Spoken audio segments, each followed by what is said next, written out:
Just you can go and straight away occupy wherever you are.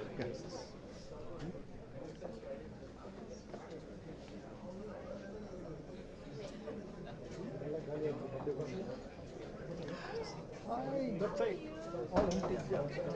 I know.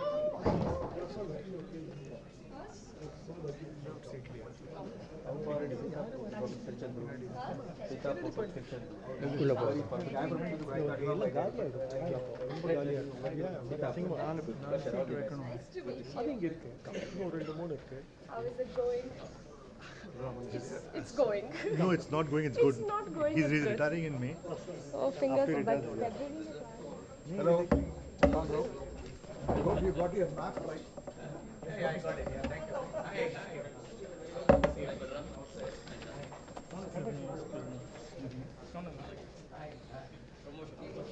Then I'll start. Yeah, like 5 o'clock. 2 minutes. Good. 1 more minute. Yeah. Display. Somewhere there you can.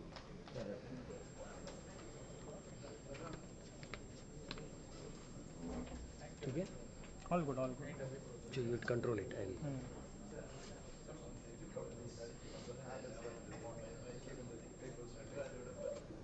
Very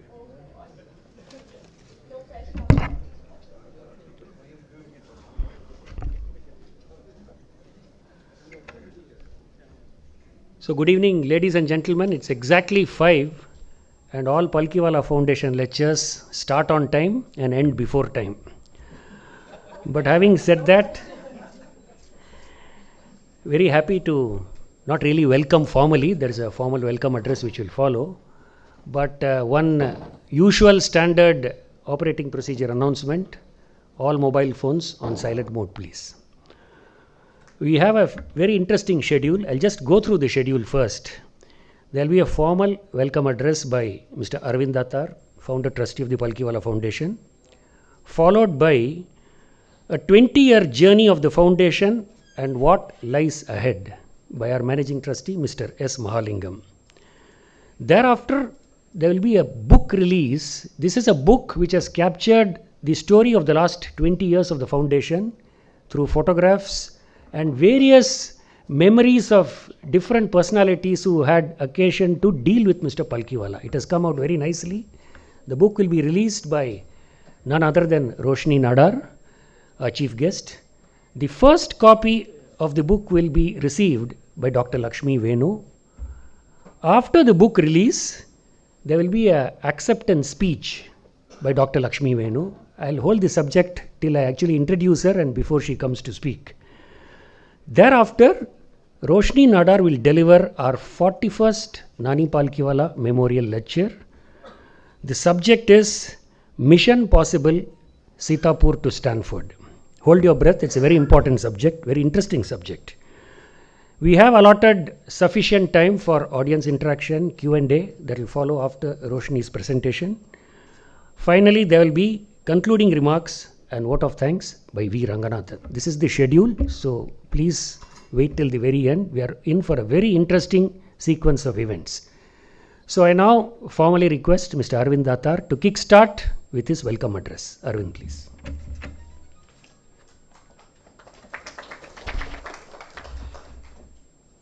Good evening and a very warm welcome to all of you, particularly to our chief guest, Roshni Nara Malhotra, Dr. Lakshmi Venu, our chairman, Mahalingam.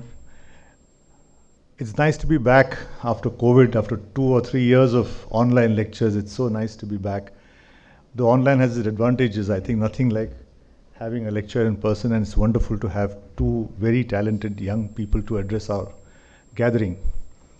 It's difficult to believe that 20 years have passed since Mr. Soli Sorabji first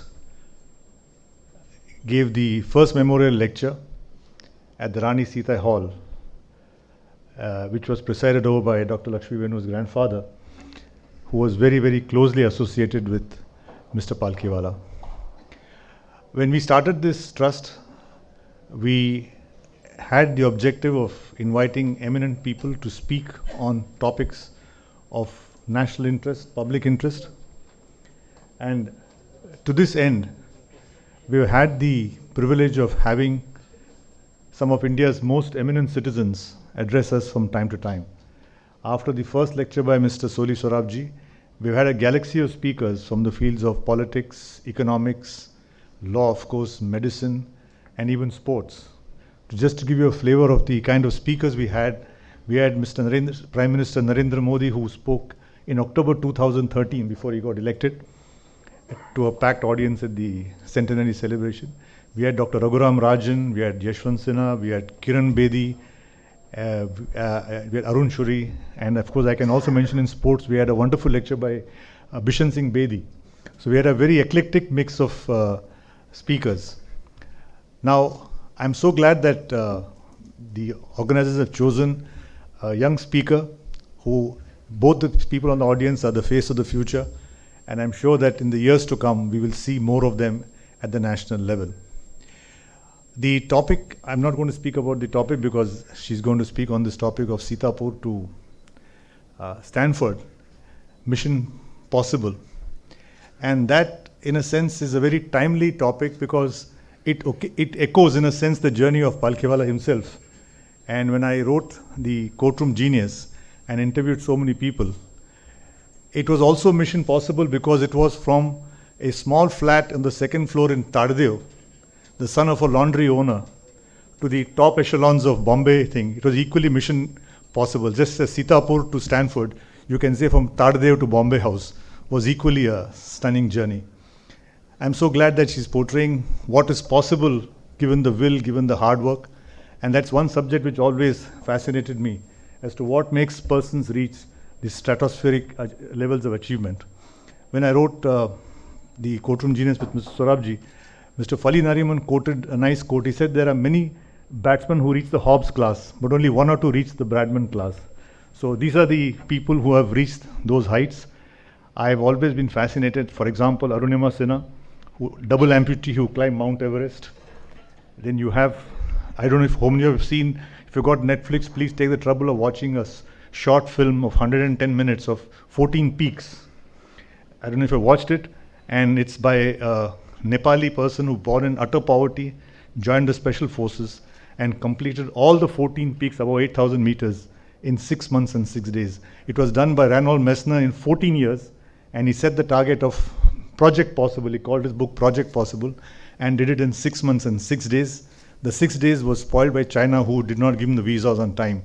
But this is what is possible where you got the will. We are going to have a wonderful lecture. I'll just tell our chief guest that when Anand said our lectures finish ahead of time, it's not a hint that you speak less.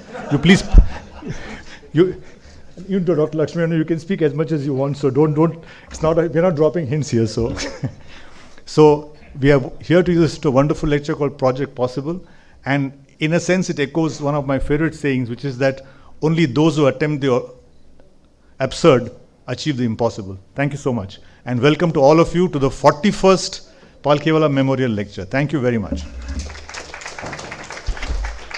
Thank you very much, Arvind. And typical of him, I actually gave him a draft welcome speech. He jettisoned it completely and he Anyway, I'm just saying basic structure of the. Anyway, good. So we now move on to the next item immediately. Mr. Mahalingam is going to trace the history of the foundation, and more importantly, he is going to convey to us what are we going to do in the future. Over to Mr. Mahalingam.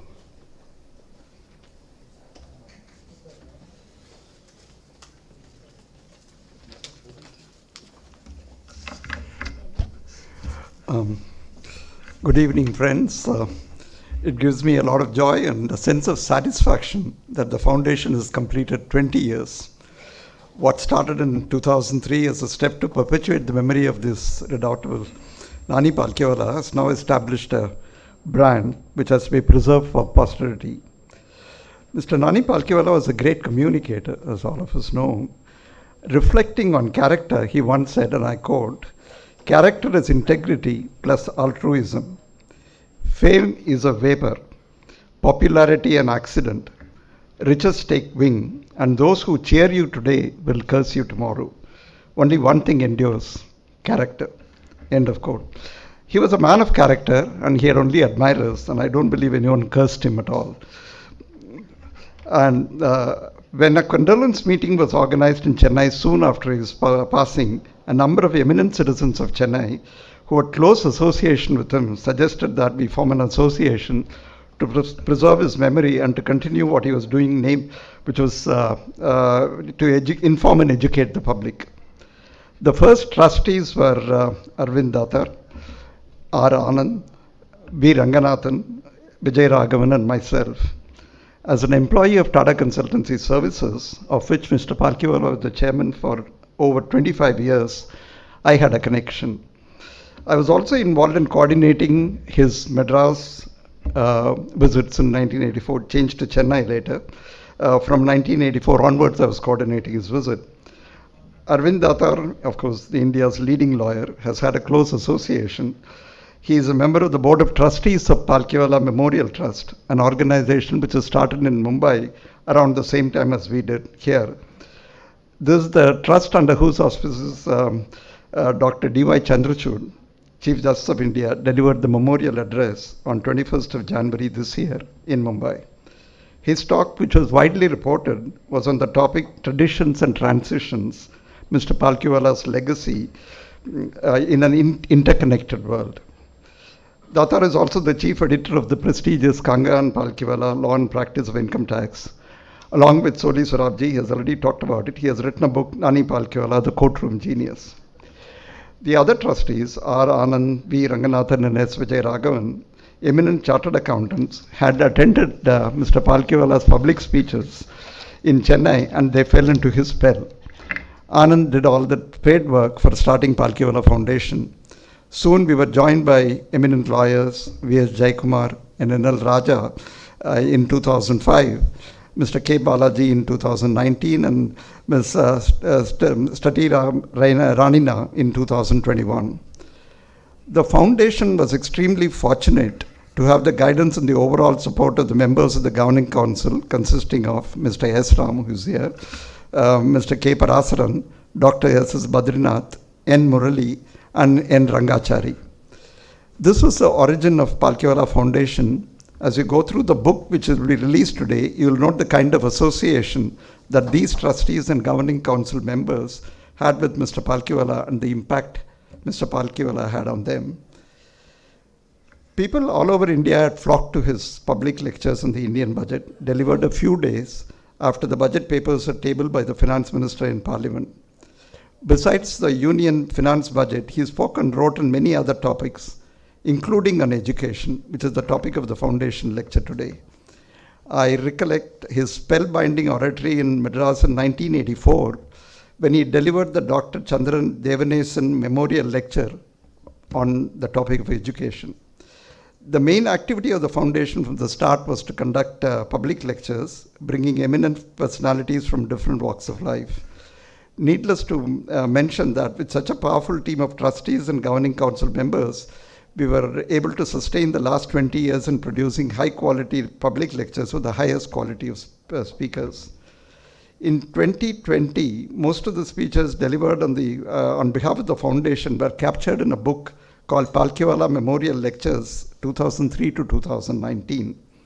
This book was released on 19th January 2020 by the Honorable Finance Minister of India, Ms. Nirmala Sitharaman. Anyone reading that book will notice that each of these speeches was delivered after extraordinary preparatory work, as they were delivering them in a platform associated with Mr. Palkhivala. At its 20th anniversary, we felt that we should bring out a book recounting our journey.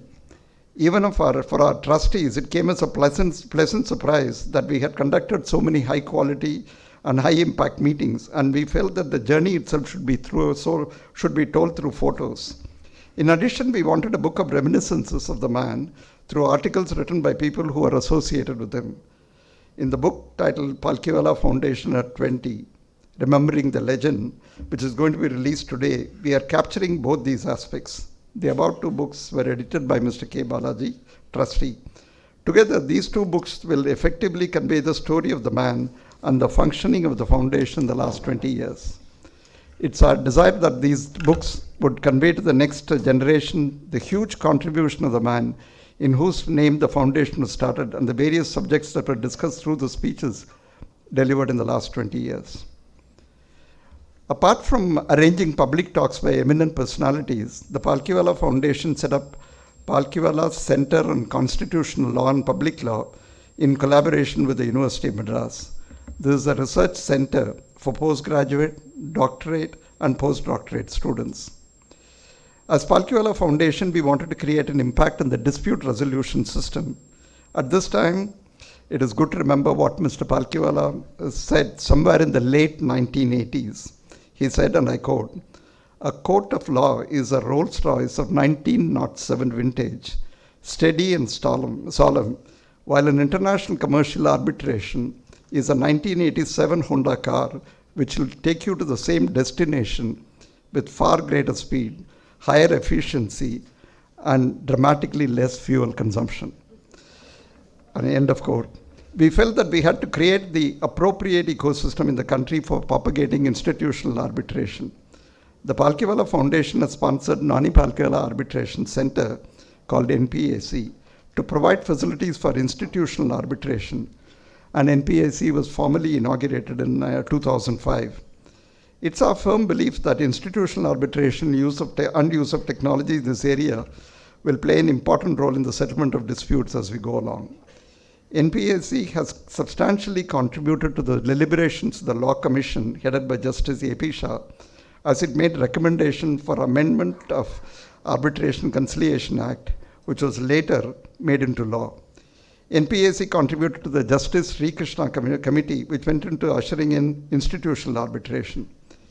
It's not only thought leadership that we provide. We train arbitrators. We have given a proposal to the Union government to create a center of excellence in Chennai. For over 10 years now, we have been running a highly acclaimed annual international conference on arbitration. It's actually international because you get lawyers from all over the world coming. It's being held in April this year in Mumbai. Even with all these efforts, we find preference for ad hoc arbitration as opposed to institutional arbitration. For international arbitration, Indian companies prefer the seat of arbitration to be in Singapore or London. Obviously, much more work has to be done by us. The Palkhivala Foundation also conducts various annual essay competitions for students and several programs on leadership and personality development in association with the Forum of Enterprise, Mumbai, with which Mr. Palkhivala was very closely associated for a long period of time. So much about the past and the present. What lies ahead and what should we do in the future is a question that needs to get answered. There is always a feeling that maintaining status quo is the best change. We in the foundation do not believe that we should go that path. While it is imperative to maintain the annual public memorial lectures with the same intensity and quality which we have been doing for the last 20 years, we need a directional change for the next generation, particularly students. We'll be focusing on some targeted programs for the younger generation. The trustees and governing council members were very young when we were all influenced by the speeches and writings of Mr. Palkhivala. There has to be continuity. Here I would like to quote Mr. Palkhivala, who said, I quote, "There is an interlinking and interconnection all around, and at every level, in time and space, no one lives or can possibly live in isolation. The past is linked to the future, the world to the next, men to their fellow men, thoughts to actions, actions to reactions, the living spirits to the departed ones. End of quote. Perhaps we are doing it unconsciously in this program itself as we mark the 20th century of the foundation with two young leaders, Mr. Roshni Nadar Malhotra and Dr. Lakshmi Venu. An aspect dear to the heart of Mr. Palkhivala was good governance. The country is poised to reach $5 trillion economy status in a few years. Good governance in all respects is the need of the hour, and one area of education to both corporate and non-corporate sector is to conduct a series of seminars highlighting the importance of good governance. I'm confident that with the support of all of you present here, we will be able to accomplish some of these objectives in the years to follow. The magical name of Palkhivala has to be preserved, and Palkhivala Foundation should carry the torch forward. I also take this opportunity to welcome all of you to this very important milestone event, and I'm looking forward to an enlightened lecture by Ms. Roshni Nadar Malhotra. Thank you.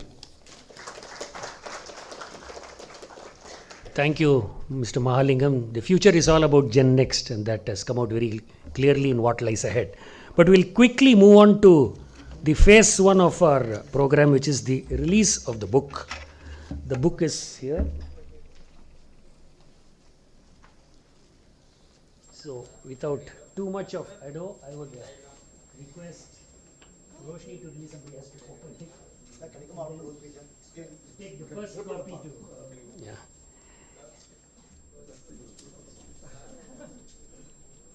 All right. With that, I'll just help. Just a little. Boy, this you so. Hence, I'm a bit slow. But I'll get it. The first copy will be received by Dr. Lakshmi Venu.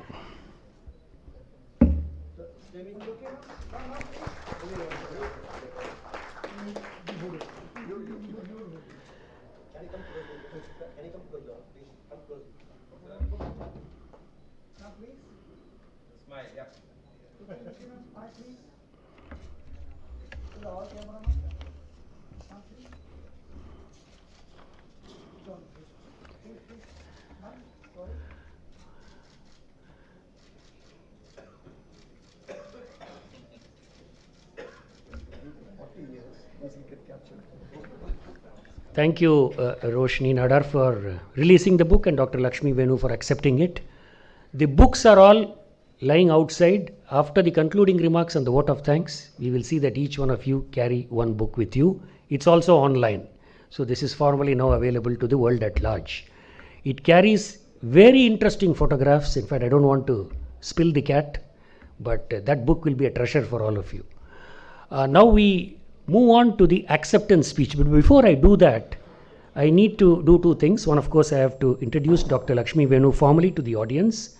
On her subject, we had long discussions. I'll come to that slightly later.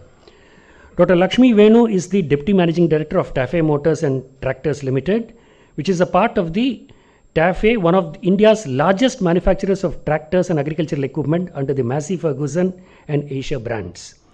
The company is also the largest shareholder in the global tractor major, AGCO. Dr. Venu is also the Managing Director of Sundram Clayton Limited, which is a leading automotive component manufacturer in India, part of the overall TVS group. She also serves on the boards of TVS Motor Company and ZF Commercial Vehicle Control Systems India Limited as an independent director. Dr. Venu has an undergraduate degree in economics from the Yale University and holds a doctorate in engineering management from the University of Warwick, UK. Put your hands together, ladies and gentlemen, and please welcome Dr. Venu, Lakshmi Venu. Now, this subject has been kept under wraps, and I signed an agreement with her on 11th January at 1:40 p.m. in her office to say that the subject should not be told to anybody, including your co-trustees. The subject of her talk, which I have to necessarily announce now, is Emerging Aspirational Rural India. Over to Dr. Lakshmi Venu.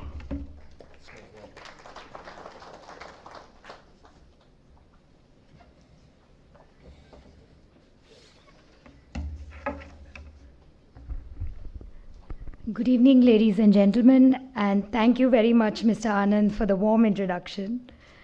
I'm honored to be here in your midst today for the Palkhivala Memorial Lecture event, particularly as in my family we grew up hearing of Mr. Palkhivala's work and notably of his exceptional personal commitment in going above and beyond the call of duty for any cause that he deemed to be fair and just.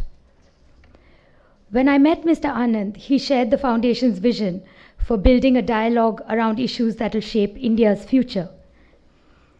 Today we live globally in a rapidly changing, technology-driven and often volatile world. And I strongly believe that India, in fact, is very fortuitously placed in this context. So it's up to us now to achieve this potential. My work takes me to two very different parts of India, one in the manufacturing sector into a more urbanized India, and the other entirely into the heart of rural India. What gives me enormous optimism is that today, perhaps for the first time, we see both ready to fire together.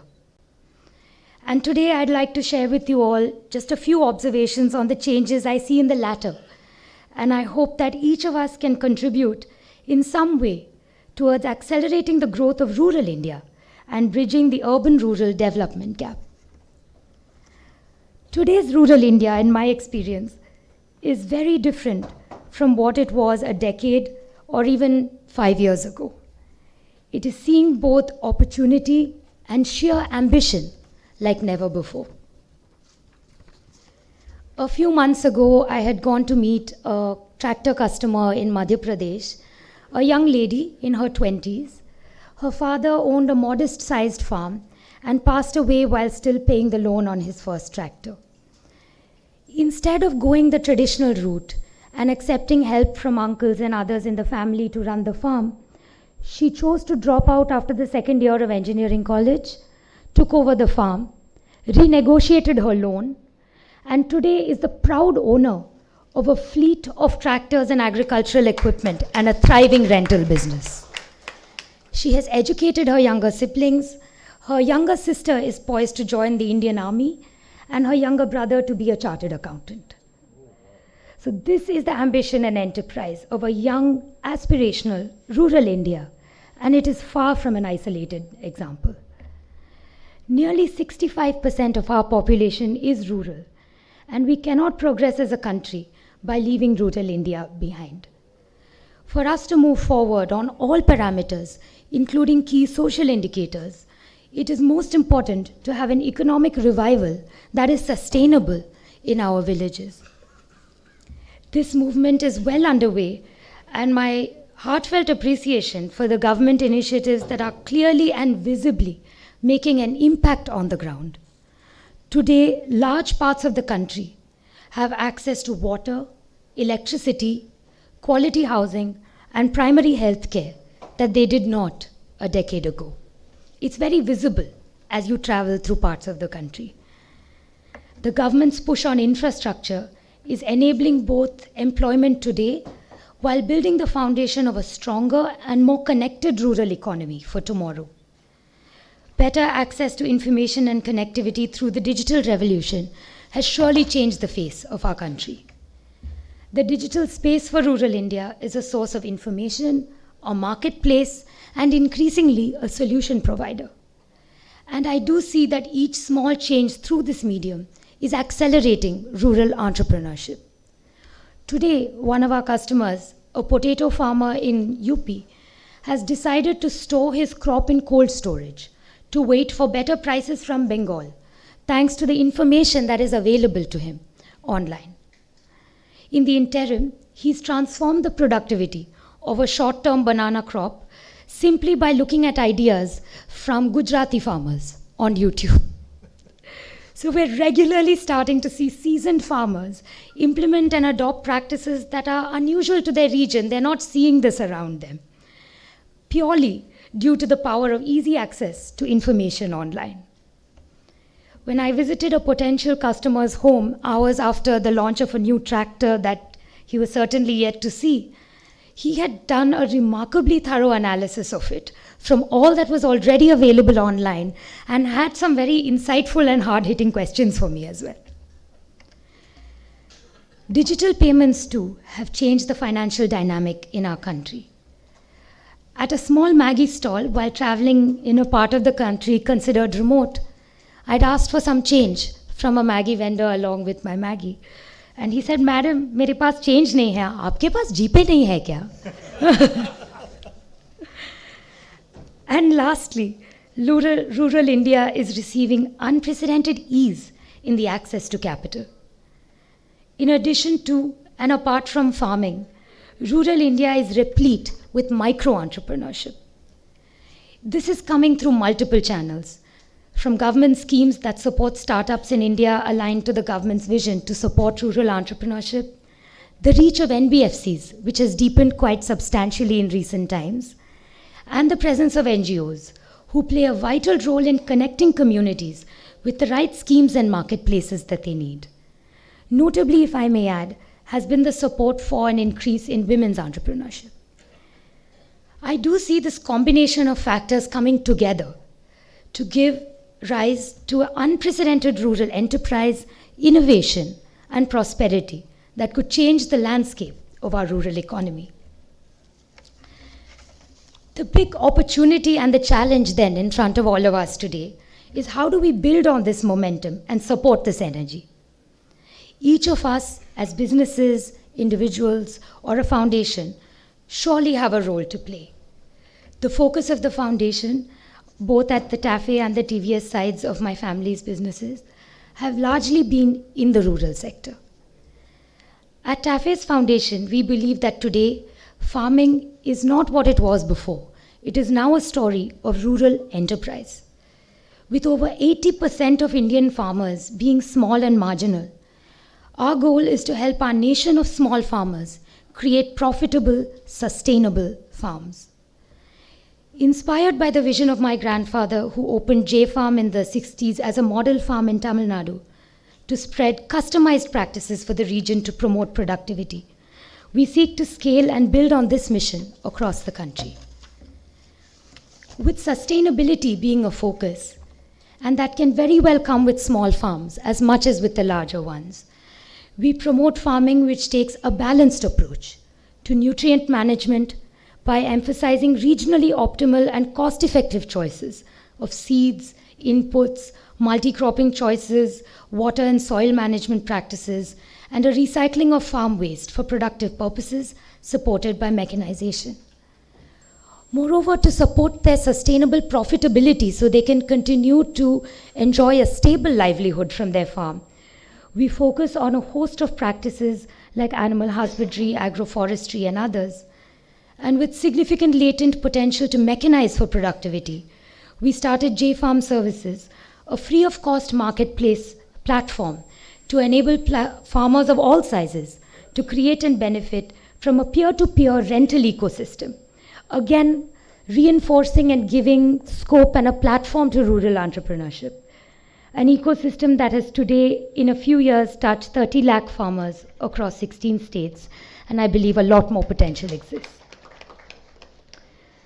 This is only possible because of education and digital access coming together, and we are very excited to scale this with partnerships with other institutions of all varieties. At Srinivasan Services Trust, the foundation of TVS Motor and Sundaram Clayton, we work on sustainable, holistic development of our villages. Our investment is almost entirely in human infrastructure, where we seek to be enablers and catalysts, taking a 360-degree approach.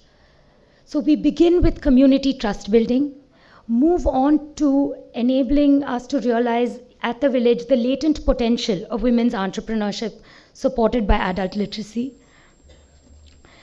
and going then to sanitation, better agri practices, water conservation, and connecting the community with a host of benefits that they are entitled to but may be unaware of how to access. Our success in this approach has been our ability to develop community leadership as it reaches a stage of maturity, and then enabling us to move our team to the next cluster of villages, while the earlier village is able to lead and sustain its own progress. Our work in SST has highlighted to me personally the extraordinary latent potential to create successful cycles of poverty, away from poverty to prosperity, that can now be passed on by the village leadership themselves from one generation to another, ultimately not needing us anymore. In our work in both business and in the foundation, today I see the most opportune coming together of a focus on development enablers from the government, covering the basic needs of the economically least advantaged, a drive to improve and widen infrastructure, coupled with digitization and access to capital, in a hard-working, very young, and very ambitious nation. While urban India today is well poised and is seen to be the most attractive global investment destination, perhaps it does receive more focus. And bridging the urban-rural gap is an urgent need for a more equitable nation. I urge each of you to consider participating in accelerating this movement, be it professionally or personally, through time, money, or a voice. I do believe the next decade will be India's, and that each of us has a role to play in realizing it. Roshni, it has been inspiring to see the work done by the Shiv Nadar Foundation, particularly in the area of education, and I look forward to hearing your presentation today. Thank you very much to the Palkhivala Trust for the opportunity to participate in this event held in the honor of such an inspiring visionary. Thank you.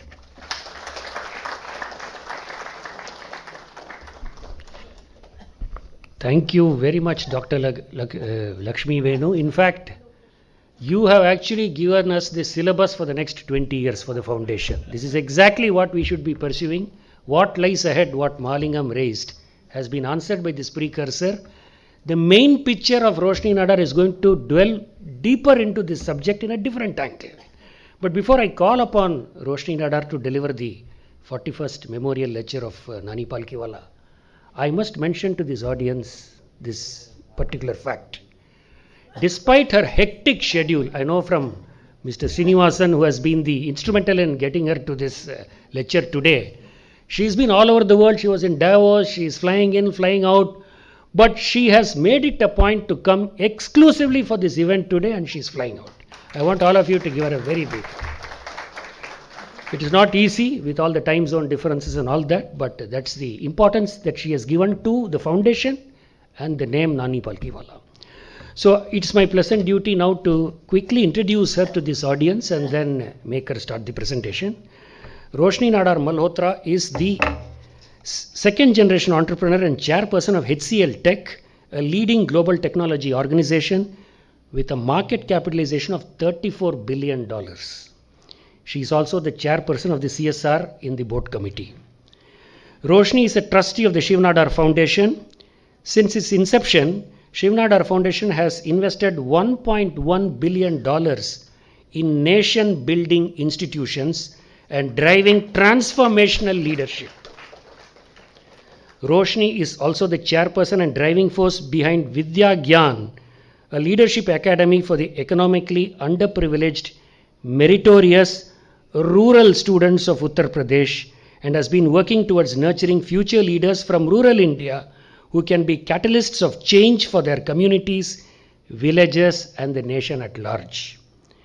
Roshni is a member of the Dean's Advisory Council at the MIT School of Engineering, US, and also a member of the Kellogg School of Management Executive Board of Asia. She serves on the board of directors of US-India Strategic Partnership Forum and is an independent director on the board of HDFC Asset Management Company. In recognition of her outstanding work both in business and in philanthropy, Roshni has received several honors and accolades.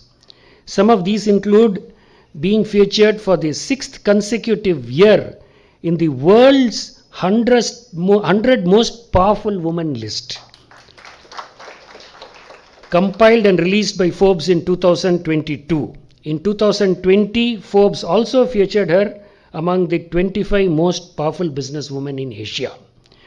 Roshni holds an undergraduate degree in communications from the Northwestern University and an MBA from the Kellogg School of Management. At Kellogg, she was awarded the Dean's Distinguished Service Award. Ladies and gentlemen, we have the greatest honor and privilege to ask Roshni Nadar to present the 41st Nani Palkhivala Memorial Lecture. Roshni Nadar, please.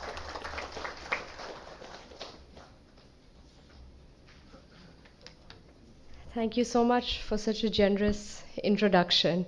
The last time I was in this room was 7 years ago, and my father was giving a lecture.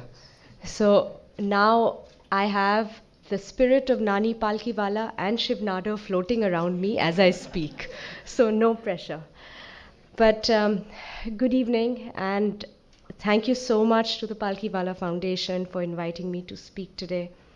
I am truly humbled, honored, and grateful for this opportunity. When I received this invitation, I wasn't sure if I was the right fit. Nani Palkhivala passed away 2002? 2002. And, I was all of 21 or 22 years old, and my loss, not aware that the world and India lost a character. So, of course, when I received this invitation, the first thing I did is thank God for technology and Google. I started researching, and I was like, I must first, find out more about this amazing human being. I started reading the names and speeches of the illustrious figures who have spoken at the Palkhivala Memorial Lectures from 2003 to 2019. And then to share this platform with Chief Justice Chandrachud within a span of a week to 10 days, it's just suffice to say that I am currently having an out-of-body experience. In the 2003 to 2019 book, I read the book. So I was like, I must prepare myself. In the initial speeches, starting from Sri Soli Sorabji's, I gathered that many have had the true fortune of knowing Sri Palkhivala personally, to meet him, to work with him, and learn from his incredible breadth and depth in the fields of law, tax, economy, finance, corporate leadership. I started reading and researching more about Sri Palkhivala. I asked my father 2 weeks back if he knew him or he had ever met him. He said no, but his post-budget analysis would pack stadiums. So I said, okay, not very helpful, but thank you.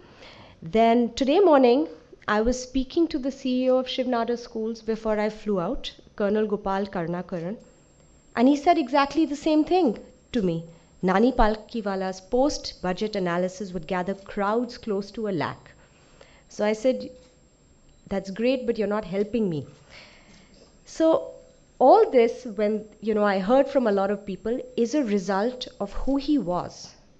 But you have to imagine, from my point of view, my question was, but who was he? And I think that's what I was trying to discover. So I got thinking. I never knew Sri Palkhivala. I was perhaps, like I said, too young to appreciate his post-budget analysis. So how do I get to know him, to see him? I came across writings by him, other writings recollecting him, and videos on him. But really strange, I have to tell you, on Google, I wasn't able to find a video of him. I then chanced upon an All India Radio audio recording from 1992 of Sri Palkhivala giving a Sardar Patel Memorial Lecture titled The Enduring Relevance of Sardar Patel. To all of us in this podcast generation, thank goodness for AIR. That static of the radio and the scratchy recording was truly nostalgic. And I felt transported to the room where he could have been speaking as I listened. I would keep going back and forth to rehear parts, to hear his voice, his rhythmic pauses, deliberate enunciations. He was not delivering a lecture. When I was listening to him, I felt he was delivering his values. And in that moment, I think I started to know him a little more. He spoke of Sri Vallabhbhai Patel, and I'm going to draw from his lecture some of the values that would become necessary as I, go further into my talk today. Leaders combine talent with sterling character, he said. A moral leader must speak bluntly, tell people where they are wrong, speak the blunt truth. You must never break your word. You must have a sense of honor and good faith. Teachings are only as effective as application of those teachings. Lead firmly or not at all. The importance of introspection. The criticality of interdependence on one another. And I think you touched upon this when you spoke a little earlier as well. To be a thinker and a doer. And this was an amazing one. To be a mover of people and a mobilizer of opinion. And this was my absolute favorite. And I really urge you all to go to YouTube and hear it, because you have to hear the way he says it in his voice. The success of a democracy depends upon an informed citizenry. Okay, I have to start again. The success of a democracy depends upon an informed citizenry and not the participation of every inmate in the asylum.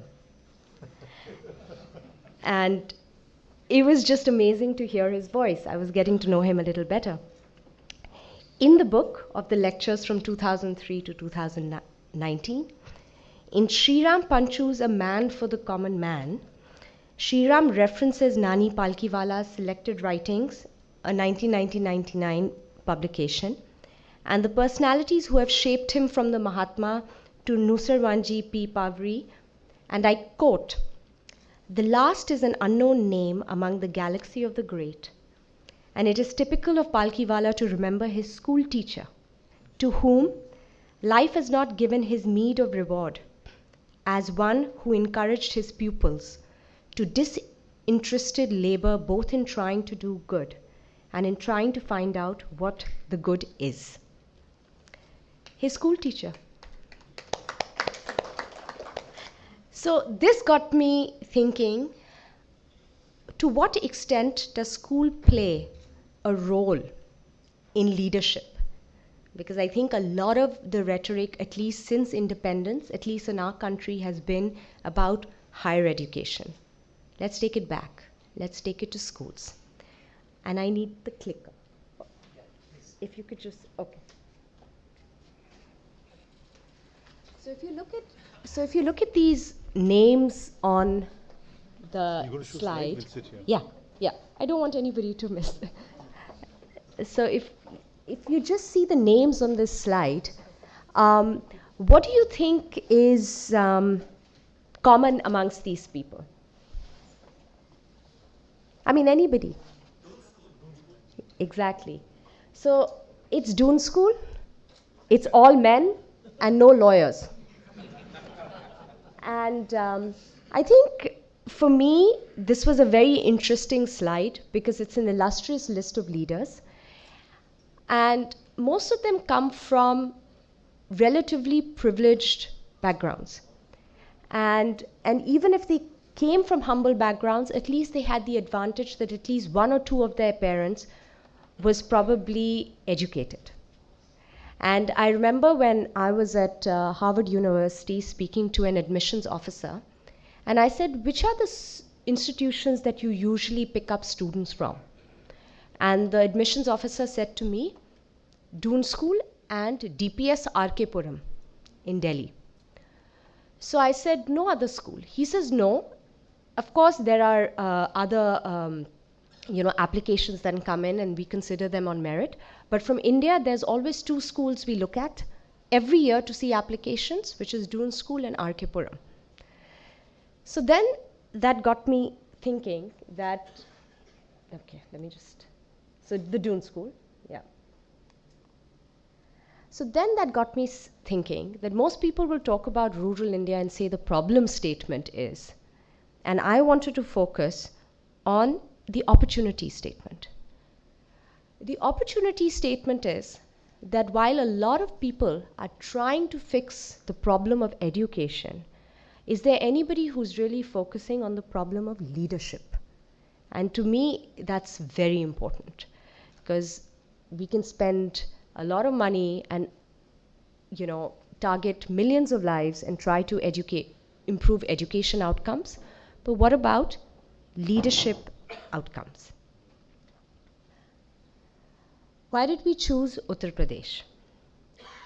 Well, UP is the most populated state in India. It's 230 million. HCL was founded in Uttar Pradesh, so you know, it was close to where the foundation was and where we all initially lived. And of course, there was my father, Shiv Nada, and then there was the former Cabinet Secretary of India, TSR Subramaniam, who used to be a trustee of, who used to be on the board of HCL Technologies and used to be a trustee of the Shiv Nada Foundation. One evening, sitting over a glass of good whiskey, as all good decisions happen over a glass of good whiskey, said that, you know, our Jan Bhumi is Tamil Nadu, but our Karam Bhumi is UP. So we must do something for UP. So, and then they decided that we must focus on school leadership. Of course, the discussion ended with a couple of glasses of whiskey. But, you know, a few months later, I moved back to India from business school. And of course, you know, I was going to be joining HCL, but I was very keen that, you know, I would have an opportunity at entrepreneurship for a project that I could do on my own. So at that time, TSR and Shiv called me in, and they said, you know, we have this idea, and, you know, why don't you try to give it a shot? I said, okay, so try to give leadership in Uttar Pradesh a shot. Okay. So I said, okay, I shall try. I said, what do you have in mind? And they said, you know, the gold standard of schools is Doon School. So I said, yeah, but that's an all-boys school. So if we have to first solve that problem, but not Doon School, let's not go there. So India's, of course, India's got the largest child population. In, you know, in Uttar Pradesh, it's 110 female population, highest rural population, you know, fifth largest country if Uttar Pradesh was to be considered by itself. You know, there's a school-going population of 18 million students. And of course, it's extremely backwards in terms of health as well as education indicators. And the whole thought was that, you know, if we can make it work in Uttar Pradesh, maybe we can make it work anywhere else. I think most prime ministers of the past have also thought the same. And so we started looking at discovery models. And it was in 2009, I went to South Africa and visited this school called the African Leadership Academy. And the African Leadership Academy was a residential school taking boys and girls from all over Africa. They weren't necessarily rural, they were underprivileged, meritorious, and putting them through a leadership program from grade 9 to 12. And after that, they were all making it into top universities in the US, but they had a bond that after they complete their undergraduate in the US, they have to move back to India.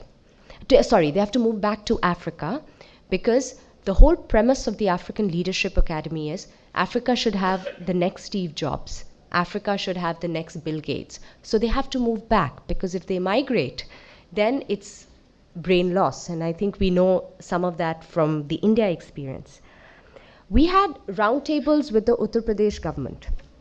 And I have to give a lot of credit to the, you know, the administrative officers of the round table, because when we started talking about the Africa Leadership Academy and other models that existed around the world, they said, you know, if you start in grade 9, you'll be cherry picking, number one. Number two, what about all those girls who don't make it to grade 9? Then what happens? And do you want to start a co-ed school or do you want to start another all-boys school? So I said, no, I want to start a co-ed school. So they said, take it back. So I said, how back?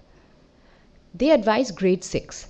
So I said, grade 6? I said, these kids are all of 10 and 11 years old and I'm trying, envisaging a leadership academy. How do you know at grade 10, at age 10 or 11, if you are going to be a future leader? Imagine we pick up a 10 and 11-year-old and say, you are going to become Nani Palkhivala. That child is going to be like, what are you saying? And even the teachers will be like, I don't know how to do this. But we took it back. We took it back and we founded the Vidyagyan Leadership Academy. We founded 2 campuses, one in Bulandshahr, which is Western UP, one in Central UP, Sitapur, which is 90 minutes from Lucknow. And at that time, Uttar Pradesh still had 70 districts. And now it's 75. And we would have Bulandshahr campus catering to Western to Central UP, and then Sitapur campus catering to some districts around Central UP and Eastern UP, which still exists. So what I'm going to show you now is that's stills of these 2 schools, but a video just to show you the schools. So if we can just play the video, please.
Initially, when we built Vidyagyan, just to give you a scale, even though you've seen both campuses are together combined 74 acres. So they're not small campuses. They're about 35 acres each. 1 million square feet, built up area. And the capex for the schools combined together, we've spent 250 crores. And the reason I state this is because when you speak to rural, very underprivileged parents with an annual income of rupees 35,000 per annum or less, and you ask them about leadership and their child, the first thing they'll say is, मेरे को अपना बच्चा आपके जैसे school में डालना है. That's the first thing they say. Don't give me infrastructure in my government school. Give me a school that my child can go to is where you would send your child. Because that is the first bridging of the urban-rural divide, the environment, providing an experience which an urban and a rural child experiences, because that's giving them the same start line in a 100-meter race. So advantage of the same environment cannot be discounted. I cannot tell you how important that is. Initially, we decided that we would take 2 students, 1 boy and 1 girl, from government schools from each district. But what happened was, it got a bit political. In the first initial years of Vidyagyan, all of a sudden we started noticing that some districts were not sending girls. And that was a very big worry. So eventually, what we did was, we opened it up to the entire state, and we had advertisements in the newspaper saying, if the parent if you think your child is worthy and meritorious, tell him or her to come and apply and sit for the test. We are not going to allow a principal or a district magistrate or anybody to say which child is good or not good to come and apply to Vidyagyan. It is completely open. What was very interesting when the kids came in, pastoral care and nutrition. Like I said, most of them come from families where the annual income is 35,000 rupees or less. You can imagine that a lot of them come with a lot of health issues, even at grade 10 and 11, even at age 10 and 11. The first thing we came, we worked with the top nutritionists. We designed this elaborate menu of 6 meals, and the kids told us that they couldn't eat more than 2 because their stomachs were just not big enough. So we would be giving them milk twice a day. They would be like, "What is this? Humko chai kab milega?" And I said, "Chai nahi, doodh peena hai. You have to drink milk." "But why? Or you have to eat 6 meals a day." They couldn't do it. There was this one girl, and her name was Shikha, and she was in the first year of Vidyagyan. She came to Vidyagyan, and of course, as all children in the first 1 month of Vidyagyan, she was crying and crying. She tried to run away from school, and she hated being in boarding school. And she spoke to the principal, and she told the principal that if you don't send me home, I'm going to commit suicide. And the principal said, "Okay, Shikha, it is good. You commit suicide within Vidyagyan, but don't leave Vidyagyan." Cut to 7 years later, she was a topper of Vidyagyan, and she got a full scholarship, and she joined LSR as a psychology major. But it was so interesting. There was another parent that came at the first parent-teacher meeting 4 months after his child had joined Vidyagyan, first batch. And the parent came up to the principal and said, "I'm taking my son out."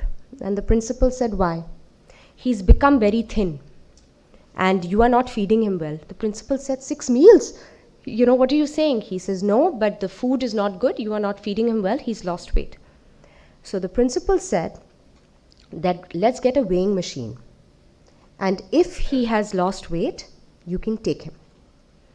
We brought this weighing machine into the office. We put the boy on it.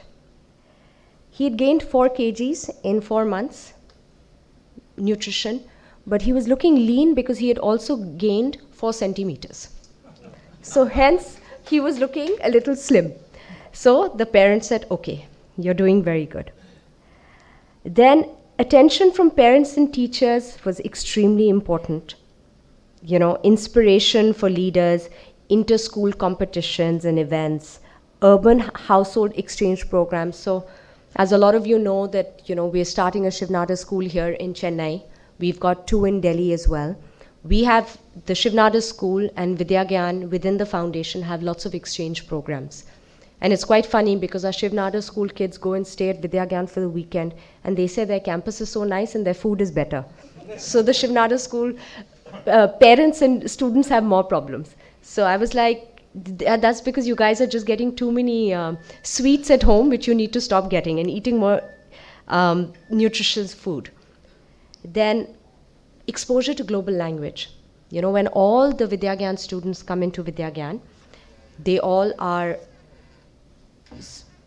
know different dialects of Hindi. You cannot say that they're fluent in Hindi. Learning CBSE Hindi is very difficult. But making the pivot from CBSE, from their local dialects to Hindi to English is also very difficult. And one of the very important things for Vidyagyan was, it was not only a CBSE curriculum. For them to bridge the gap with their urban counterpart, they had to sit for the board examination in class 12 in English. That was absolutely critical, which means that by grade 8, they start coming 6, by grade 8, we completely pivot to English. That was very important. Career counseling, development. With so many disadvantages stacked up against them, when someone from rural makes it, to Vidyagyan, it's considered top luck, but I think they're meritorious. And we're trying to change that pattern, from just luck to make it repetitive. That's just snapshots of campus. That's Ambassador Verma. There's with Usain Bolt, our athletics team. And these are sons and daughters of the soil. I cannot tell you how good they are in sports. And when they compete with urban kids who can barely keep up, it's quite funny to see. We've had internship programs. There's lots of cultural stuff happening on campus. Lots of focus on sports, because I think sports builds great teamwork and it builds great leadership. Converting the chance to pattern, as I said. I was so excited to have President Kalam come to campus. And I remember that I drove with him in his car and we went around campus. And the way he just spoke to the students, and I don't think the students would ever forget that, and I would never forget that. We've had lots of visitors. It's been an incredible, incredible journey. When Vidyagyan was founded, I worked with the principal and I recruited each and every faculty personally. And I feel like now this has been a pattern with me.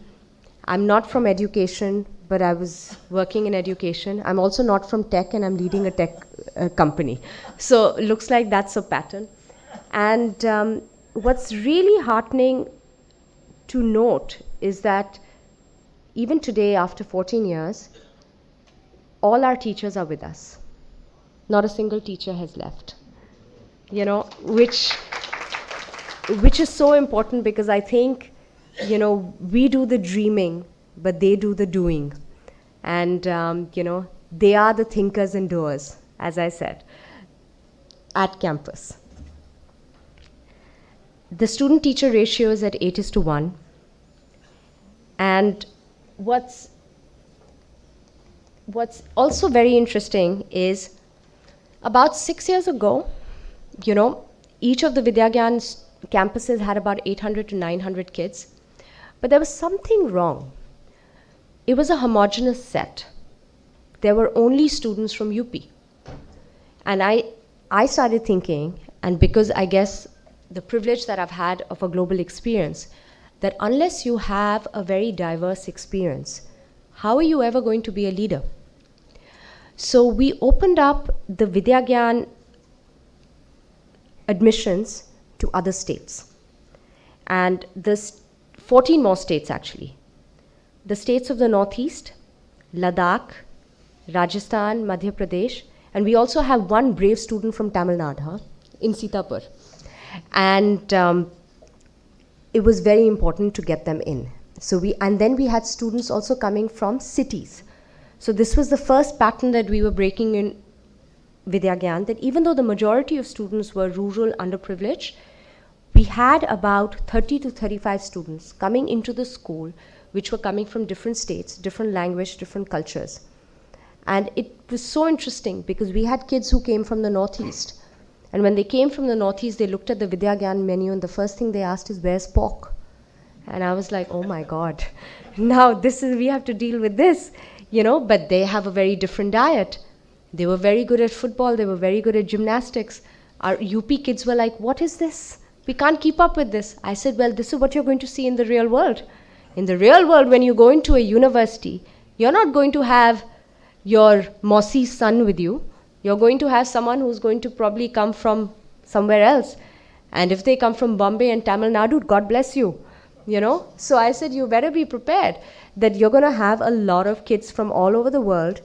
And once you're out of the cocoon of Vidyagyan, the Shiv Nada Foundation has no intention of supporting you anymore financially, which means you are going to have to fight for the same seats at university, at jobs, for any opportunity as anybody else.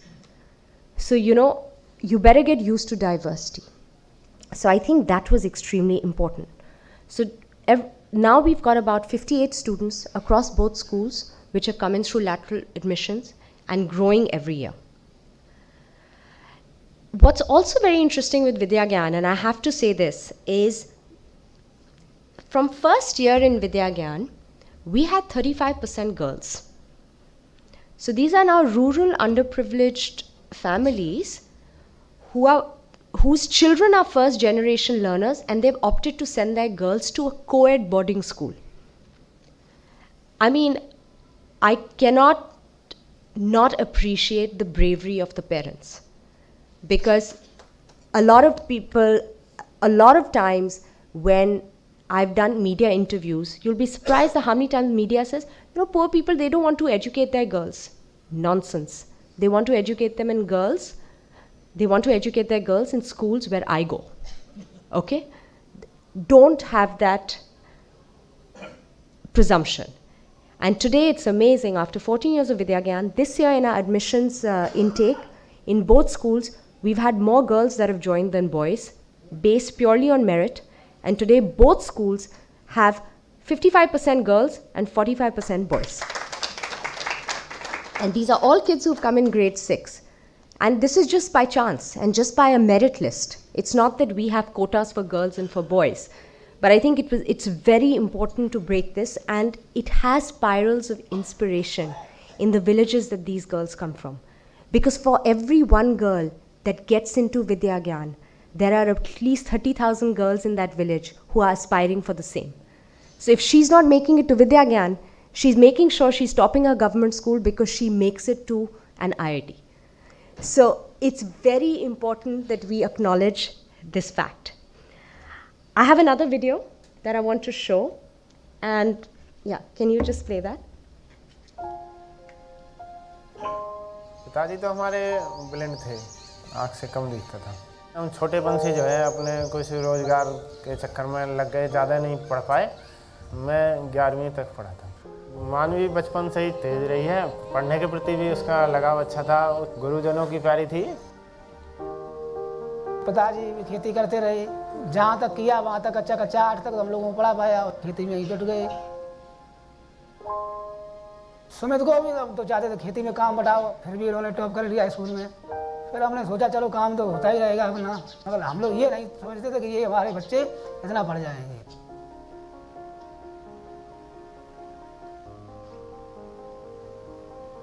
I was that shy little fumbling girl.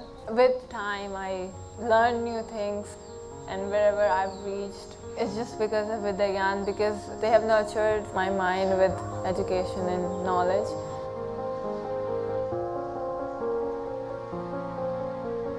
Vidyagyan provided me a lot of opportunities. I went for sports competitions, I participated at the national levels.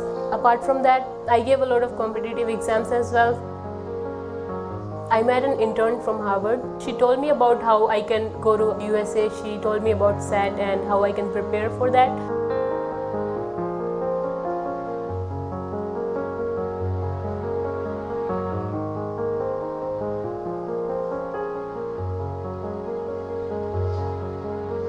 Vidyagyan gave me exposure. They made us learn English through hands-on experience. Now I am a confident boy who is not shy. He can live a better life. He can face the outer world.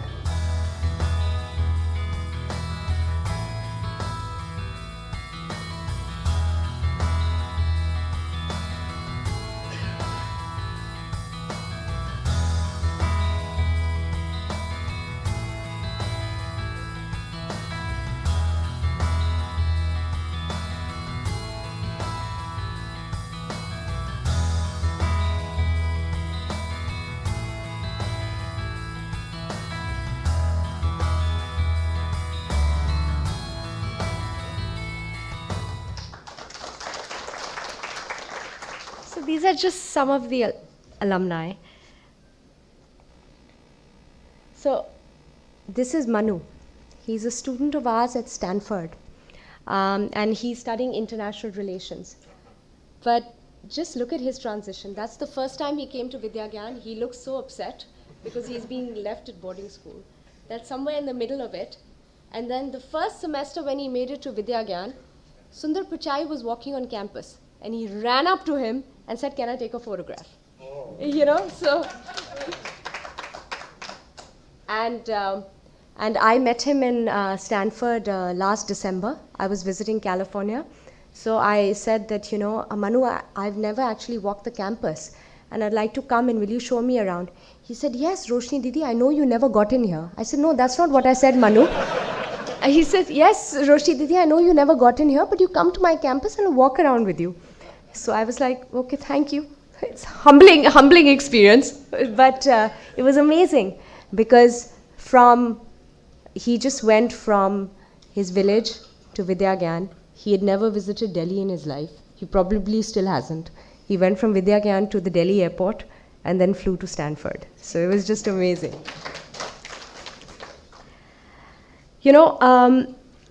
Like I said, Vidyagyan is a highly selective process. When we started Vidyagyan, and we came out with an ad in the newspaper, and we signed an MOU with the UP government, we told everybody that it's completely free. So, the first thing the UP government asked is, free? Dal mein kuch kala hai? So I said, no, it is completely free. And obviously we didn't have many takers, because the first year in the whole of Uttar Pradesh, where you've got an 18 million child-going population, when we opened up the test, we had 10,000 applications. Very low. This year, and of course it's built over 14 years, we had 250,000 applications. So I would say that today, I don't know about the IITs, but at least from a private foundation, I think the Vidyagyan admissions test would probably be the largest private test being administered. We administer it ourselves across 800 centers in UP, all on the same day. And of course, we've had very funny experiences, because right before COVID, there was a truck traveling with the Vidyagyan test papers, and the truck got kidnapped and all the papers got stolen. So I had to delay the Vidyagyan test by 2 weeks, and we had to come up with new test papers. Then, couple of years ago, someone sent me a message saying that, there's the Shivnada Foundation run coaching centers. I said, what do you mean? There are Vidyagyan coaching centers all over Uttar Pradesh, preparing 10 and 11-year-olds to get into the Vidyagyan school. And I wish I could tell them that the test is really that difficult. It's not, because at 10 or 11 years old, if you all saw the test, it's testing a lot more aptitude. We'll have a question which will have like a sickle and wheat and maybe a tractor and maybe like a mobile phone. And then we'll ask the children to choose the odd one out. Because at 10 and 11, you have to assume that the handicap these children are coming with, they may not know that much. And when we run our merit lists for boys and girls separately, the average age of boys coming into Vidyagyan, the average percentage is about 55%. And for girls, it's about 35%. So it also goes to show that to all meritorious schools all over India, we're getting in girls at 35%, and they're going on to Wellesley. So I think don't judge the diamond before you polish it, and the quality. So it's when you look at the Vidyagyan results, when the children come in at grade 10 or grade 11, you wouldn't think that these kids would make it anywhere, But I think that there is a lot of effort at the school to not only get them up to speed, but get them ahead. And that's what's really, really important. Over 95% of our children, since Vidyagyan was founded, go for higher education. So we've never had a student that's not gone to higher education. I also want to say, in 14 years of Vidyagyan's existence, I have only lost 5 students. Nobody's ever dropped out. Of the 5, 4 I've lost to death, and 2 to TB. So the fact that children in this country are severely suffering from bad healthcare in rural India is a reality. And I just have to put that there. And only 1 girl left, and that's it. We've never had dropouts. And of course, as you've seen, the kind of universities they've gone to, not just within India, but even outside. Students, like I said, come from household incomes of 35,000 rupees per year. The average remuneration of a Vidyagyan student, now we've had 2 batches that have graduated from higher education, are actually in the work world, is about 5.5 lakhs a year. But our highest salary is a student here in India, and he's gotten 36 lakhs. And there's one in the US, and he's gotten 60 lakhs. And so, their lives have completely changed.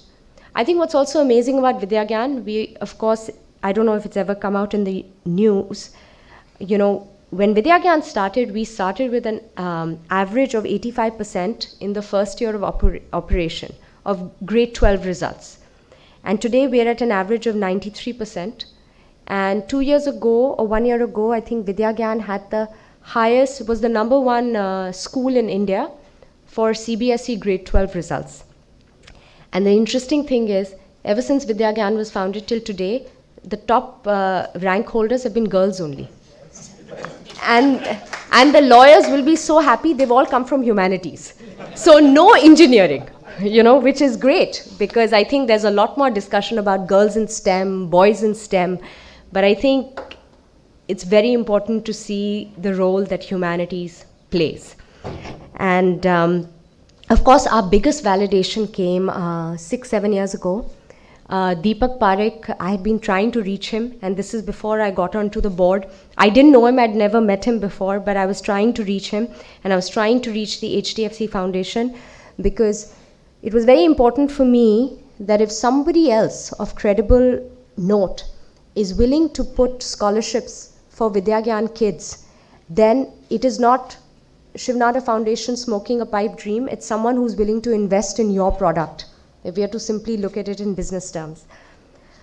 HDFC invested 6 crores in Vidyagyan, and all the students that were graduating from Vidyagyan were recipients for scholarships from the HDFC Foundation. Manu, whose photograph I showed, it was very interesting to see his particular journey. But again, when Manu got into Stanford, the first thing we all sat together and we said, okay, so we have 1 at Wellesley, 1 at Cornell, 2 at IIT, 1 at IIT Bombay, 1 at IIT Roper. We have, 1 at National Law School, but there's no pattern. And if there's no pattern, then how do you know that you're actually going to be able to deliver on the goods year on year? And it's very important for the professors to, the teachers to see and the principals to know that they can do this year on year, and it's not just sheer luck.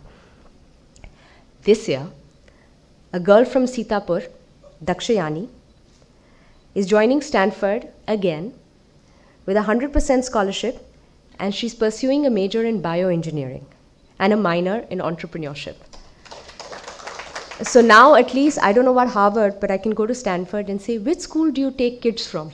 And at least they can say that they've got 2 kids from Vidyagyan, not just 1, and not both in engineering, 1 in the humanities and 1 in engineering. I just have to say that, it's taken us 14 years of learnings and many mistakes. And we're looking forward to many more learnings and mistakes. We've seen 2 students going to Stanford already, now 2 in Georgetown, 2 in Ames, and quite a few serving in the National Army. So I think next I want to take someone from Tamil Nadu. So we're going to be opening a Vidyagyan here in Tamil Nadu. So I'm only saying this because my father's from here, but I still have to learn about Tamil Nadu a lot more. So next is from Sivagangai to Stanford. And if I was just come back to my opening statements, I truly believe that Nani Palkhivala was an institution. And he continues to live through his values and beliefs. I think that's why the foundation exists. That's what we've heard from most people. When I think about Vidyagyan, Vidyagyan should also be an institution. Beyond the lives of its founders, the brick and mortar, through the values and beliefs of our teachers, our students, and our alumni. That's my teachers. And I'd just like to end with a Nani Palkhivala quote, which I absolutely loved, and I think it embodies what we're trying to do at Vidyagyan and why I think that it's so different than any other institution, at least that exists in India. And you'd love it. He says, education is at the heart of the matter. Literacy is not enough. It is good to have a population which is able to read, but infinitely better to have people able to distinguish what is worth reading. Thank you.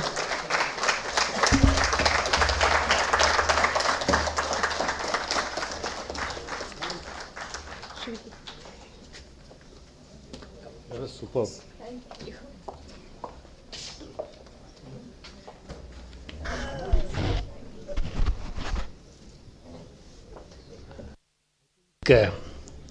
At least I am a little short of words. I don't know what to say actually.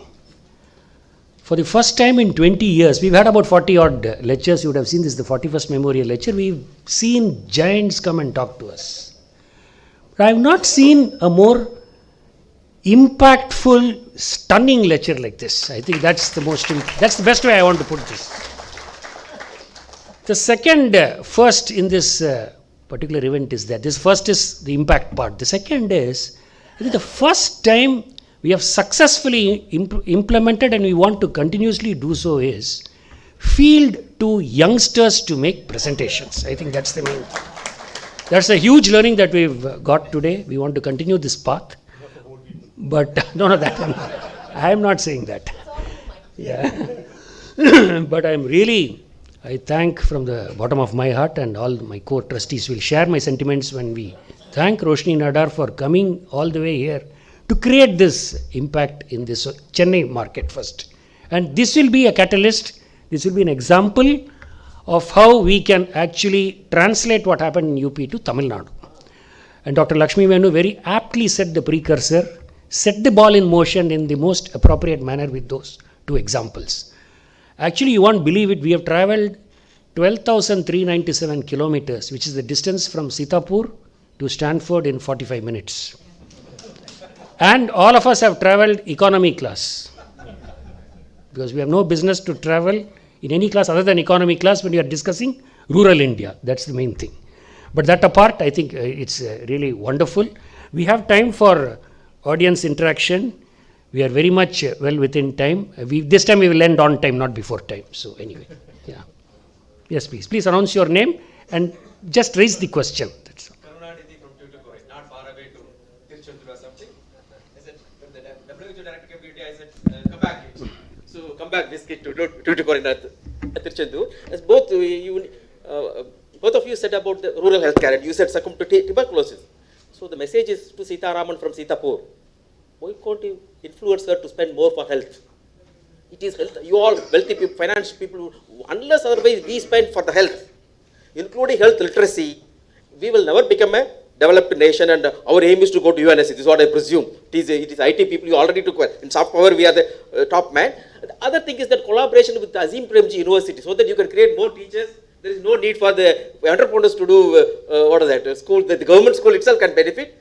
Once again, welcome back to Tuticorin, Tiruchendur, everywhere, okay? Forget not the Northeast as well. Thank you.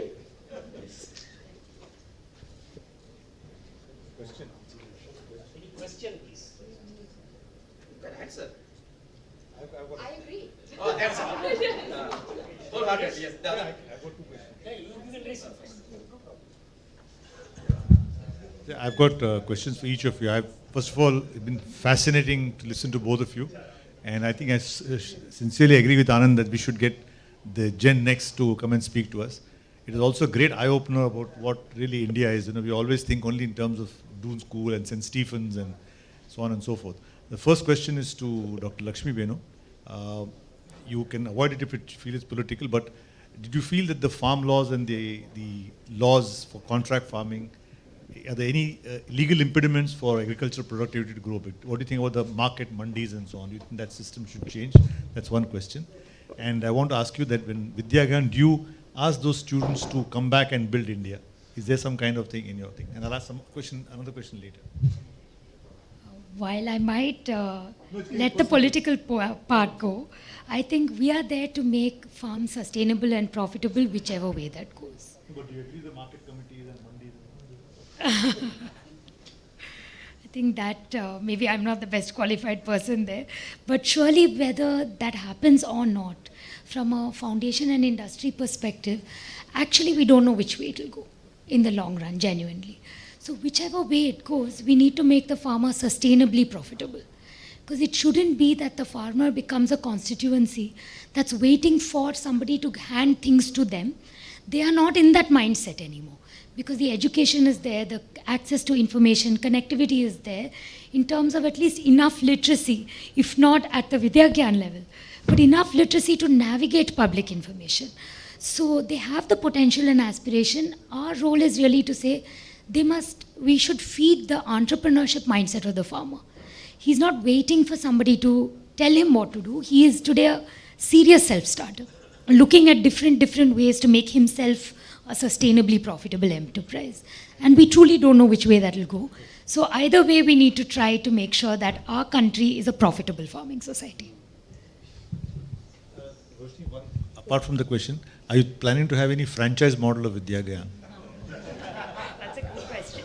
So on my first response, the number of Vidyagyan students today, alumni, are 1,737. There are only 18 students who are actually in the US.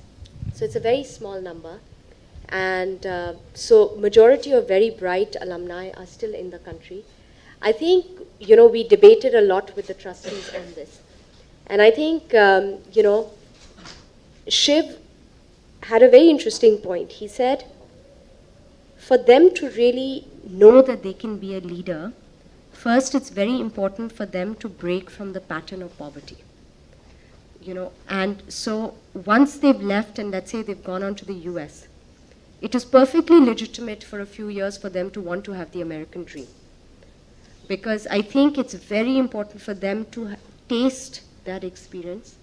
And today's India is very different than what it was in the 90s or even the 2000s. There are those many more students and actually young individuals coming back. So 18, of course, on a base of 1,700 is very low. Also, the reason why the number is very low is if our students are going abroad, it's only if they get 100% scholarship, which from an external party, be it the university or be it someone else who's willing to give a scholarship. The Shivnada Foundation does not give at all. So I think that's one way of making sure that a lot of these bright students actually see that there is a future in India. And at least today, there's so much more. That's number one. Number two, I think, the Vidyagyan IP is the values and the belief. I don't think we can franchise that. We can't franchise Nani Palkhivala. So we can't franchise Vidyagyan. Actually, when you start the more schools like this, the people, students of Chennai and Tamil Nadu and all that, they can get over the phobia of NEET examination, testing, all that, they can get out of that. And they can also do the go up in the ladder. CBSE is a problem for most of the students here. So therefore, I think the more schools you start, I think you can transform the students here. But sir, the beauty about a residential school is you don't need to start more schools. That's why we thought of a residential school. So today, let's say in the Vidyagyan, the 2 Vidyagyan schools which are in UP, we've got students there from 18 states. So when we envisage a Vidyagyan here in Tamil Nadu, while there could be a majority of students that would be from here, but I envisage attracting students from Andhra, from Karnataka, from Telangana, from Odisha, because diversity is very important for leadership, and I feel that my students today who are in class with kids from other states are so different than my kids from first year. So I'm actually very excited at the possibilities. So in a residential school, the beauty is the students live with you for 9 months a year. You could open it anywhere. It's about attracting the talent. It's not about the location. I have a question. Do you intend making an entry into higher education? Because, I think your ultimate ambition must be, and you are well suited to do that, that the day a student from Stanford gets an admission into your higher institute of higher education in Sitapur, that's when you would really have achieved something phenomenal. And I think you are well equipped to do that, and you should do that. Because ultimately, the progress of nations in the next 50 to 100 years is going to just depend on two things. One is access to energy, as in oil, solar, etc. And the second is their capacity to generate ideas, right? We were great idea generators. Civilizationally, we had the Nalanda University and many other institutions. But today, out of 150 years of colonial rule, we became glorified clerks and took pride in being glorified clerks. And if you have to go back to a nation that generates ideas, you need good higher institutions of learning. So would you want to do that? And would that be your ambition? So in the Shiv Nada Foundation, we have the Shiv Nada University in Dadri. We have the Shiv Nada University in Chennai. We have the SSN College of Engineering. And the Shiv Nada University of Dadri is an institution of eminence. It's the youngest greenfield institution in India to get the institution of eminence. And a lot of our Vidyagyan kids make it to those universities, again on merit. We have no special scholarship for kids from our own foundation to go. So we have the 3 universities. I have at least, I think, 15 or 20 Vidyagyan kids who've already made the journey to leadership because they've left UP and they've come to SSN College. And they all know Tamil. Damn good. You know, and they're all working either in Bangalore or they're working in Tamil Nadu. So I think we have the higher educations as well as part of the foundation.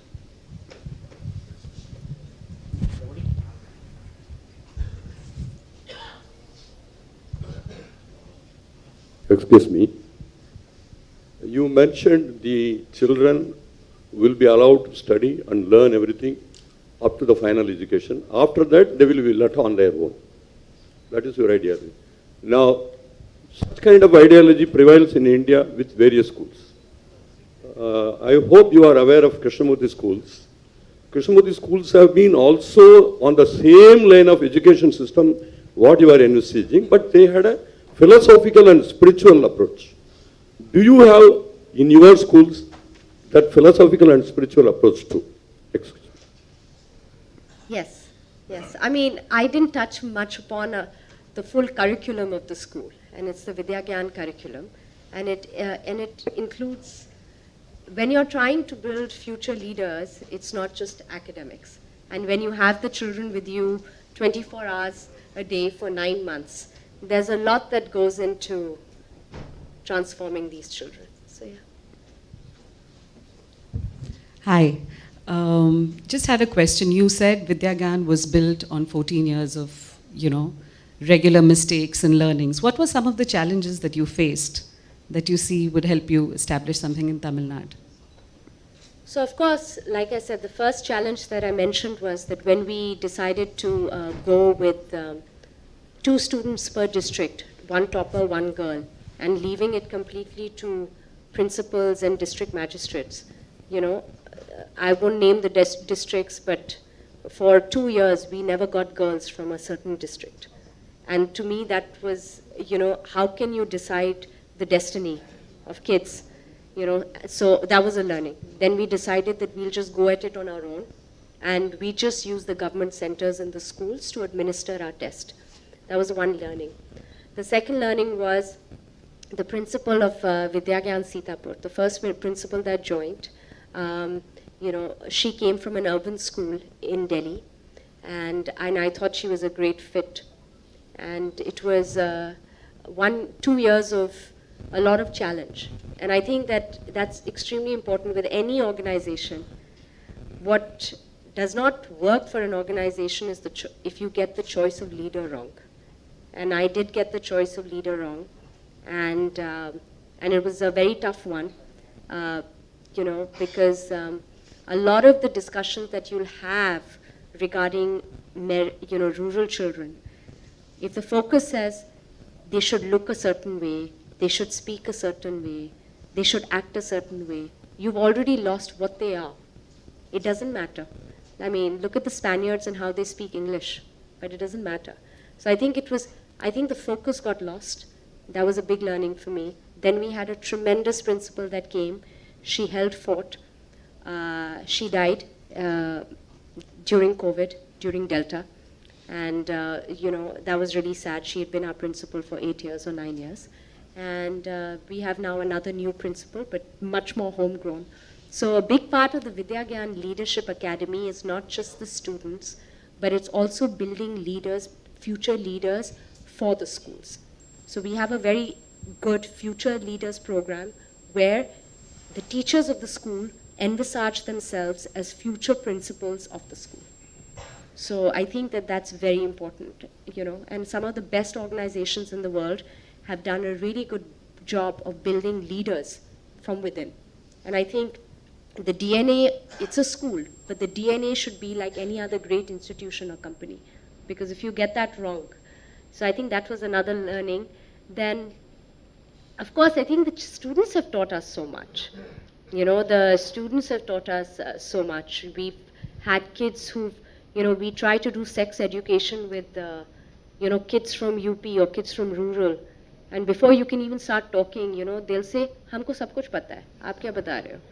And then I'll be like, okay, then, you have to have that uncomfortable conversation, which is different than you have with your kids, because I'll say, kya pata hai? And then, they'll tell you experiences that they've had. Some of them are victims of rape, and they won't even say they were raped. They'll say, "Bas hota hai." That's how they'll say, "Acha ho gaya." That's their way of talking. And these are not girls, these are boys also. So it's a very, it's understanding the social fabric of rural India, unless you have a conversation with them, you will never understand. So I think that these are not mistakes, but these are just learnings, and there's so much IP in Vidyagyan. And it's such a small number, right? I mean, 1,700 kids over 14 years is actually very small. So the investment has really not been money, but I think it's been time. Yeah. Anand, am I also allowed to ask questions? I am also entitled. I want to ask. Okay. So please, Ram sir. Yeah, I think he is going to ask. After that, I'll talk. Yeah, I'm Ilango. I'm from a village near Chennai, Kuttumbakam. I'm really so happy to see both of you are, the purpose of coming here is the lecture and all this, it could be different. But today, both are on villages and rural. Interestingly, after listening to this, the leadership, making the children to grow, the future leader. But actually, what's happening in villages, what's happening in rural India, what are the other avenues available? When I saw that, I want to say that the panchayats, it's again, panchayat means village, rural, no, not like that. It's an institution, a constitutional institution. Again, a democratic institution. 5 years, people are electing a beautiful small local governments closer to the community. That is, beautifully thing is, constitutionally it's a beautiful system available, but unfortunately 25 years have gone. So that's why people like us, we are working with the panchayats in Tamil Nadu and elsewhere in India. We are catching hold of the good panchayat as an institution, a systemic change, a system, democratic system available. I think for you all, for both of you and all the people, somehow Kerala has caught it and it is doing well. In fact, some extent Karnataka. In Tamil Nadu also there is enormous scope, and people like us, we are working with institutions, panchayats. We are even running a small program called Panchayat Academy, catching hold of the good panchayat leaders and making them to come and sit. It's an institution. You build that existing leadership, and if they come forward, if they understand, the panchayat will take care of the school. The panchayat will understand the preference of working with the school. And automatically they even fight with the government, argue with the government. So can you raise the question, sir, please? If you can raise what I am telling is, the opportunity to work with panchayats, that's where I'm opening. And in Tamil Nadu, a beautiful system is there, beautiful clusters. We have found out even clusters of panchayats and making these leaders, democratic leaders within the village, within the system. That's where there is enormous scope. I'm just bringing to the notice. Idango runs a Panchayat Academy. He was one of the lecturers in our Palkhivala Foundation talk. He's done a great job in transforming a Panchayat, which is not very far away from Madras. And he runs a school to train Panchayat presidents as to what local governance actually means. No, I think that's why I said I'm so excited for Vidyagyan when we open Vidyagyan here, because I think that we'll bring our learnings from Uttar Pradesh, but it's so contextual. So we're going to learn so much about this particular state as well when we open and go and find the next diamonds. Mr. Ram, please. I think there's a lot of potential we see when we're working with SST. A lot of the trust building is through the panchayat, the work is with the panchayat, and actually the exits happen only when there is village level leadership, as you mentioned. That is the nerve center at one level, and what a fantastic initiative. I think it's been a very inspiring talk. As a matter of fact, my family was interested. My mother was running the KFI school until she passed away. The important thing is what you have been in UP, Uttar Pradesh. Were able to get this teachers on a large scale, because the problem seems to be teachers, even if they're academically well qualified, they don't have the passion to impart knowledge. So how do you overcome that? Because your institutes, I know, not only the schools, the higher level also, colleges are good.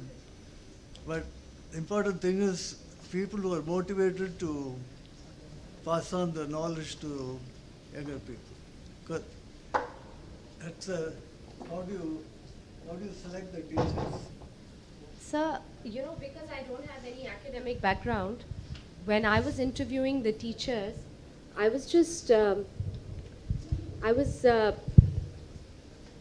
I just wanted to know what their values were and were they going to commit. We have a system in Vidyagyan, is that we don't pay our teachers based on TGT, PGT or any of those ranks. Number of years of experience doesn't matter, because if that was the case, I wouldn't be where I am. Okay, it's all about what you are able to deliver with your students for that particular grade. It's academic and it's curriculum run. There's a very good merit system as far as the teachers are concerned. And what's very important is values. The teachers, for us, when we interview the teachers, we would ask the teachers that, do you think that Vidyagyan can produce a future Prime Minister for India? And they have to say yes.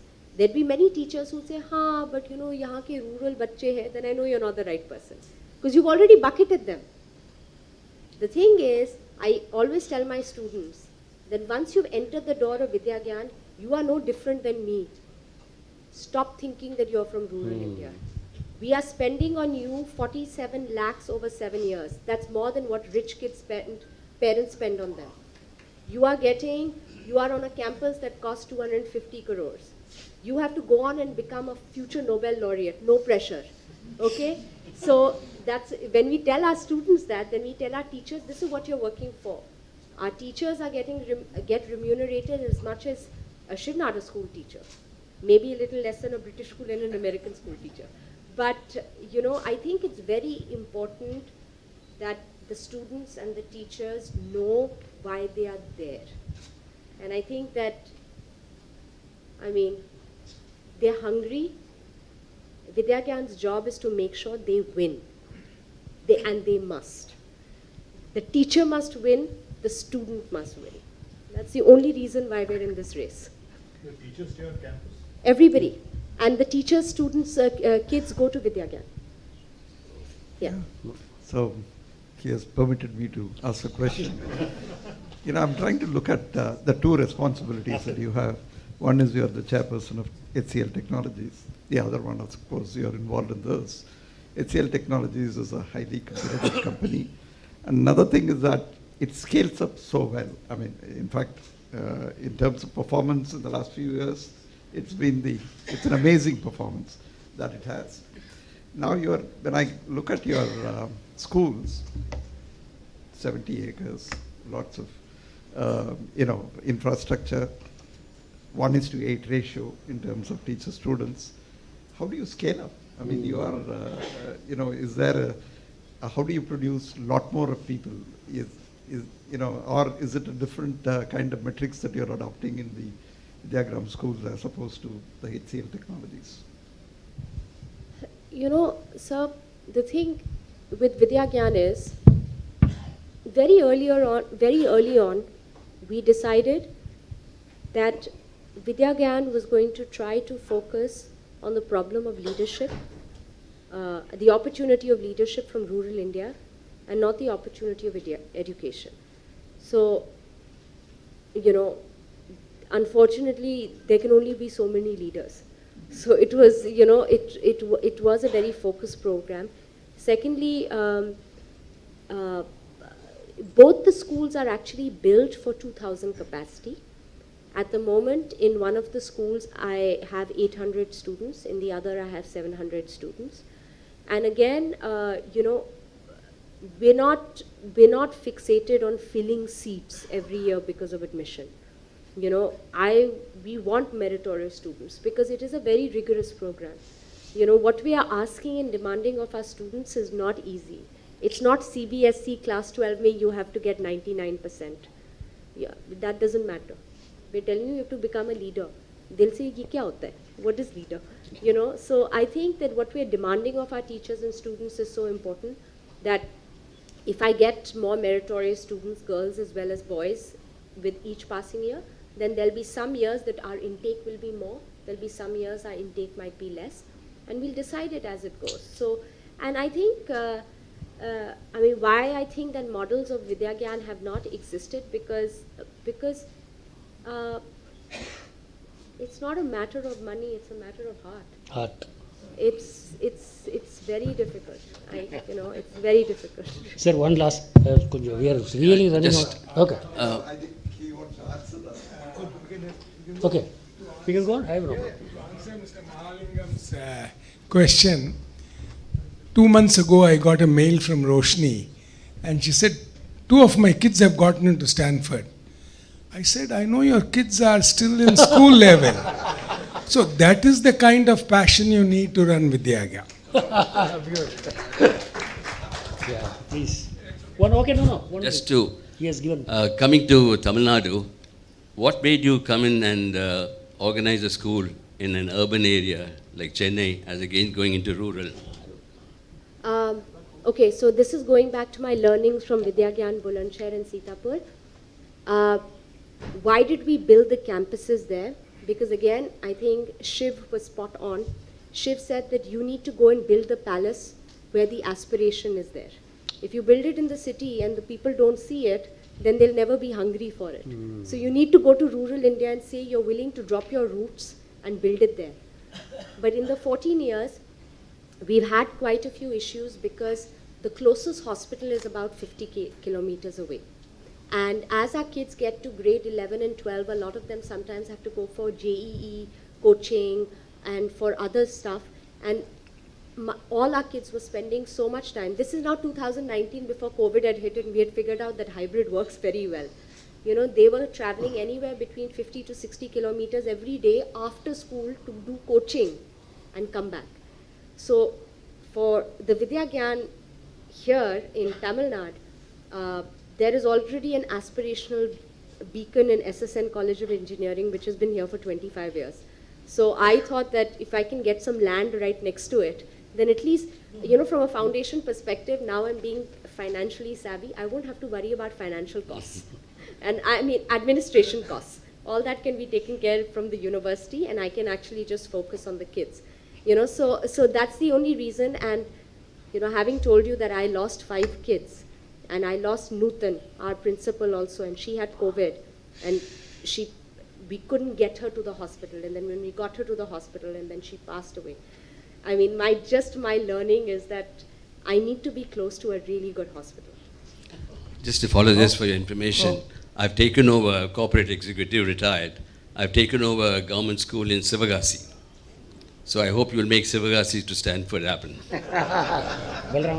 As long as I want to get bright kids from every district, and then they have to make it happen. South India to Stanford then. Good evening, I'm Roshni. This is a great evening and I had a very insightful conversation and I have a lot of takeaways to take from both of you. My question is to Dr. Lakshmi. I'm also from a business background and we have the privilege of supplying to TAFE and Sundaram as well. My question is, we had your topic of conversation today was bridging the gap between the rural and urban India. Could you give me some light on how I can do it from a business perspective? Now, I think we all have discussed a little bit on the philanthropic side of it. As a business person, what can I do to bridge the gap from the little that I can do? Is my question. Thank you. Perhaps two thoughts come to mind. One is directly from the business where you hire from, and the other is from the CSR, which now is anyway mandated. So maybe both of those could be two avenues. One thing we have found is that when we're hiring, particularly at Sundaram Clayton, we look to hire for attitude and aspiration.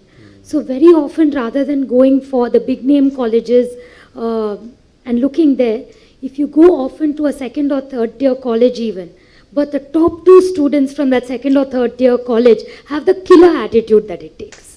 So both hiring and CSR. Hello. I am Manikam, retired officer from Military Engineer Services. This question is for Lakshmi. I am from Palangotai. I hail from Tirunelveli district. And you are also from Tirunelveli. What you did for the Tirunelveli? If at all you want to do something for Tirunelveli now, try to start the industries there in Tirunelveli in the nearest future. Hopefully I am waiting for that one. And this is for Roshni. My best friend is Palkhivala Sundaram. You may be better knowing it. Even yesterday he got a Padma Shri award. Since last 25 years he has been talking about opening university for children and a world famous digital library. Kindly keep in touch with him, and before his lifetime he could be able to start that one. Please keep in touch with Palkhivala Sundaram for starting a children's university as well as a digital library. Thank you. On Tirunelveli district, I think I'm proud to be from there. And much as I was discussing with somebody earlier today, I think our work ethic is quite phenomenal. So in addition to the trust being there, so you may have seen some of the work I'm happy to share that SST we do in the area. But in addition to the social work that we do on both sides of the family in the area, you should hire on merit from Tirunelveli is what I'll tell anyone. Correct. Yeah. Just one more last piece. Anand, I mean, Madam, Ms. Suhasini, do you have any plan for the development of Sivaganga district? Sivaganga district. Do you have any plan? You mentioned in this. Development of Sivaganga. Sivaganga, one of the most backward districts in Tamil Nadu, and moreover, your father has studied there in Sivaganga. When he got education, school education in Sivaganga, he contributed to the tune of 1 crore to the school 20 years before. You have to have any plan, you go to develop the school of management or elite school. It is our request. I am the son of the soil of this. Sir, you know, the SSN College of Engineering has been here. No, let me finish. Has for the last 25 years, 25 rural scholarships every year for top meritorious students from all over Tamil Nadu. And I'm absolutely certain that there would be students from Sivaganga. And when I opened Vidyagyan, since I want students from every district, so every district can be answered for over here. And, please, I think you need to understand, and maybe I'm coming from the tech world today, after COVID, I think it's very important to realize not to be so fixated on the location.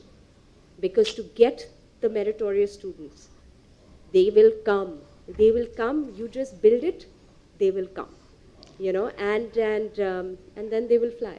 So you give me the students and I'll take them. But they've got to be meritorious. No, unfortunately, we have to sort of stop now because Palkhivala will be very angry. All his meetings actually ended on time. So that's the only reason. But I have one last question to Lakshmi. That is a continuation of what we discussed in your office. There is a generational shift in the corporate culture itself, particularly among new joinees. You are running 2 large organizations. How do you see the work ecosystem understanding of a new entrant? When you joined afresh, vis-a-vis what is the scenario now when freshers are coming, what is their thought process? I think when we joined maybe early 2000s, that era, India was in the process of a transformation, and on one hand there was aspiration, on the other hand there was still maybe a more traditional mindset towards a good, secure, long-term job. Today's youngsters actually are not even coming in my experience when we're hiring, saying good, secure, long-term job. They're saying personal learning and growth. Personal. And value system of the company. So what are you going to give me to enrich myself, and is it aligned with my personal value system? Those are the two. Excellent, excellent. Very. Finally, I think we have to, I would now request our one of the founder trustees of the foundation, Mr. Ranganathan. He will make the concluding remarks and deliver the vote of thanks. Thank you, Anand, and I'll start with my apologies to Mr. Palkhivala because for the first time we will be violating the norm of concluding the meeting before time. And the secret of how we concluded our meeting before time was that I used to only take 50% of the time allotted to me for vote of thanks. But today I have to disappoint you that I may be actually taking double the time because we are going to give vote of thanks to cover the entire 20-year period of what we have covered. Anand had actually given the written text to all of us as to what we should speak. Arvind Dattar could jettison it because he is an aspirant for some governor post, so he could do away with the written text. But I have no such aspiration. I will limit my avocation to giving these vote of thanks for Palkhivala Foundation meetings. I'll not walk out. See, the discussion for finding the right speaker for the 20th year started with Anand just jumping out of the seat and saying, I want a book released on this occasion. And I very instinctively said, who is going to read any book that we come out with? Because today people have no patience to read anything, and maximum they read is about 100 characters or 120 characters, so nothing beyond that, 160 characters. But then his enthusiasm could not be curbed, and now we have the satisfaction of seeing a wonderful book that has come out. In fact, it far exceeded my expectation. And he has been the sutradhar to make this book happen. In fact, he reached out diligently to people who had personal interaction with Mr. Palkhivala at some point in time and made them contribute articles. So I start with thanking the people who have contributed to the book in the alphabetical order. Mr. Farooq Subedar was the COO of Tata & Sons, and he naturally was sitting in the chair next to Mr. Palkhivala for maybe so many years. Mr. V. Jayaraman, Chartered Accountant, he is here. We are very thankful for him to have come despite his health problem. And I have also to say that Mr. Jayaraman was very helpful in the starting period of our foundation when he made the Rani Sita Hall available to us at very low rent, or maybe sometimes we didn't even pay the rent, by his good offices with Mr. M.A.M. Ramaswamy. So thank you, sir, for all that you have done for the foundation over 20 years.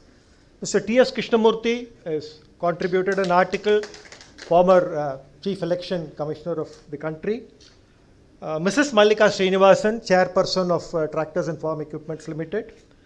Mr. Yan Murli, who is also a Governing Council member, and again, we owe a big thanks to Mr. Murli and the Hindu group for carrying all our advertisements for the 41 lectures that we have conducted so far.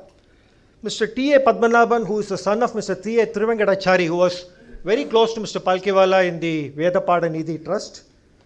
Mr. Praveen H. Parekh, I think he is the senior advocate from Delhi. Mr. C.K. Raman, he had hosted Mr. Palkhivala at Kanchipuram on many occasions, a businessman, philanthropist, and a person who is very active in many social causes. Mr. S. Ramanujam, Chartered Accountant from Bangalore. Mr. N. Rangachari, former CBDT Chairman and IRDA Chairman. Mr. N. C. Sarabeswaran, a Senior Chartered Accountant. Mr. A. Selvaraj was a very senior revenue official, I think he was a CBDT member. Mr. M. R. Shivaraman, former Revenue Secretary. And Mr. K. L. Tilakchand, former Chief Commissioner of Income Tax. Besides these 14 articles, each of the trustee has written an article. So for good order's sake, I'll mention the names: R. Anand, Arvind Datta, S. Mahalingam, V. S. Jayakumar, N. L. Raja, Statira Ranina, who is a grand niece of Mr. Palkhivala, and yours truly. The book found its shape in the hands of Mr. K. Balaji. It was a very meticulous and a passionate task that he undertook to create the book. It has come out beautifully. It is also available online, but I'm sure all of you will be able to carry a copy with you. Thanks, Balaji, for the wonderful work you have done. And Mr. Divakar of CompuPrint has brought this out, excellently done. He is very passionate about our activities, so whenever we do anything, he immediately jumps into it. And then one of the reasons I was not very keen on the book was the cost. And we actually have just enough interest income to run our annual program, and consciously so, we have not wanted to take money from people. But what happens is, whenever we have a need, Sundaram Finance get a telepathic message. They say, here is a check, you take it. So again, Sundaram Finance chipped in with money, and we are very thankful to them. So this completes the book.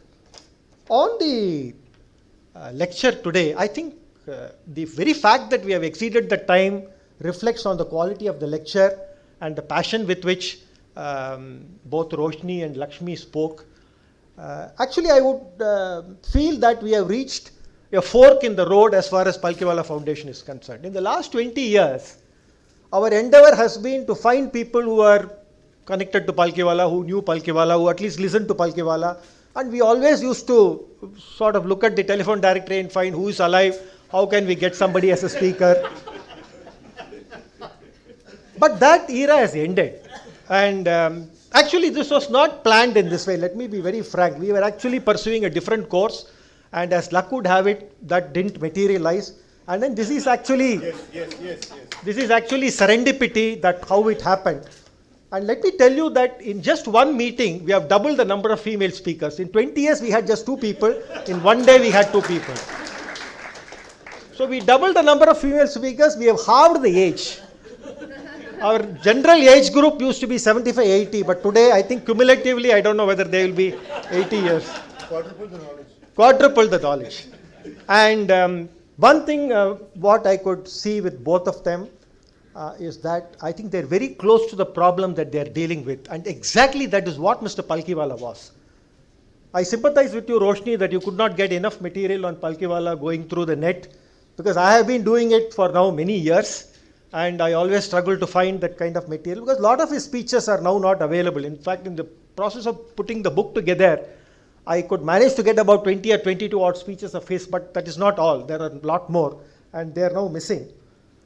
The difference between Mr. Palkhivala's way of talking to public and others was that he just spoke from his heart, though the English, the way of sequencing, coherence, everything will look as if it is being done in a very dramatic kind of a way, but he spoke from his heart. He felt very close to the problem that he was addressing. In fact, some of his speeches, if you had heard, you will see that he will move the people by the way he would talk. I could see that both of you, though you did not want to copy Mr. Palkhivala, but you at least spoke with that kind of passion, and what you have achieved in terms of the education, I think it's a huge eye-opener. I think we'll have to look at more programs like this in future. In fact, my mind immediately went back to the Bernard Shaw's novel Pygmalion, which became My Fair Lady, where a fruit seller girl is converted to speak English exactly like Professor Higgins. And when I saw the 2 girls speak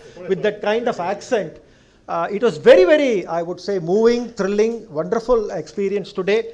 And our heartfelt thanks to both of you for the way you have spoken.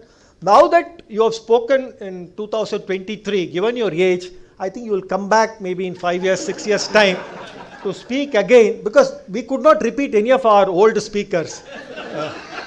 Because we'll have to bring them in wheelchair or whatever it is. So, but I think you will come back and speak in future, and we would want to hear you more.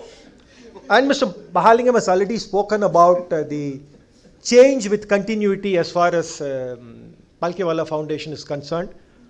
The road ahead in some sense has been dictated by Roshni and Lakshmi today. So we would want to see how to associate them in shaping our future programs in some way. If you can connect with us and provide us some ideas of what we could do differently, because lectures are definitely one part of the agenda, but I think we'll have to go beyond that and try something else. And we have been very lucky to have 5 very eminent people in Chennai as our governing council members for over 20 years. I think we owe a big thanks to them. Mr. Yes Ram is present here today. I am so happy to see you, sir, being present. And I don't think he has missed many meetings. He would be available most of the time. Mr. Krishnamurthy is here. We have Mr. Rangachari, Mr. N. Murli, Dr. Badrinath, and Mr. K. Parasaran. All these eminent people have spared their time for the benefit of the foundation. We have troubled them for 20 years.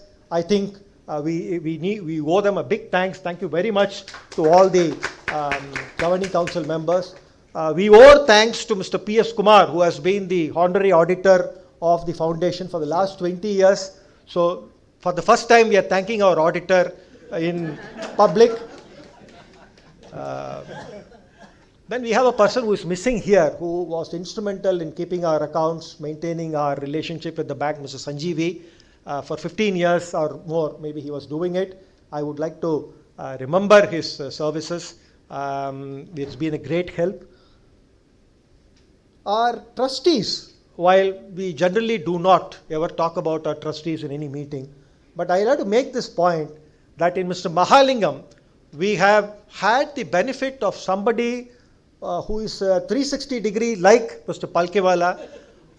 He has brought a very different kind of a passion, energy to our activities. And one thing I will have to mention here, I hope my dates are correct. If the TCS public issue had not happened in 2004, but it had moved to 2002, we would not have had this foundation. Because Mr. Mahalingam's presence in Chennai helped to create this foundation. So if he had moved to Bombay in 2002, we may not have had this foundation. So he has been a tremendous support. And the reason why I am sort of sounding nostalgic and little oldish about the way I am talking is, I think we are also looking to slowly move away and bring new people into the foundation, because we can't be perpetuating ourselves. So all of us have completed 20 years. So we would look to retire and then look for the Lakshmis of the world and the Roshnis of the world to come in and support this initiative. This meeting could not have happened in this fashion but for Dr. C. Rangarajan and his magnanimity in giving this hall to us. I think it's a great ambience to understand education, understand about the way Roshni has done. So I think this is a wonderful place that we could have it.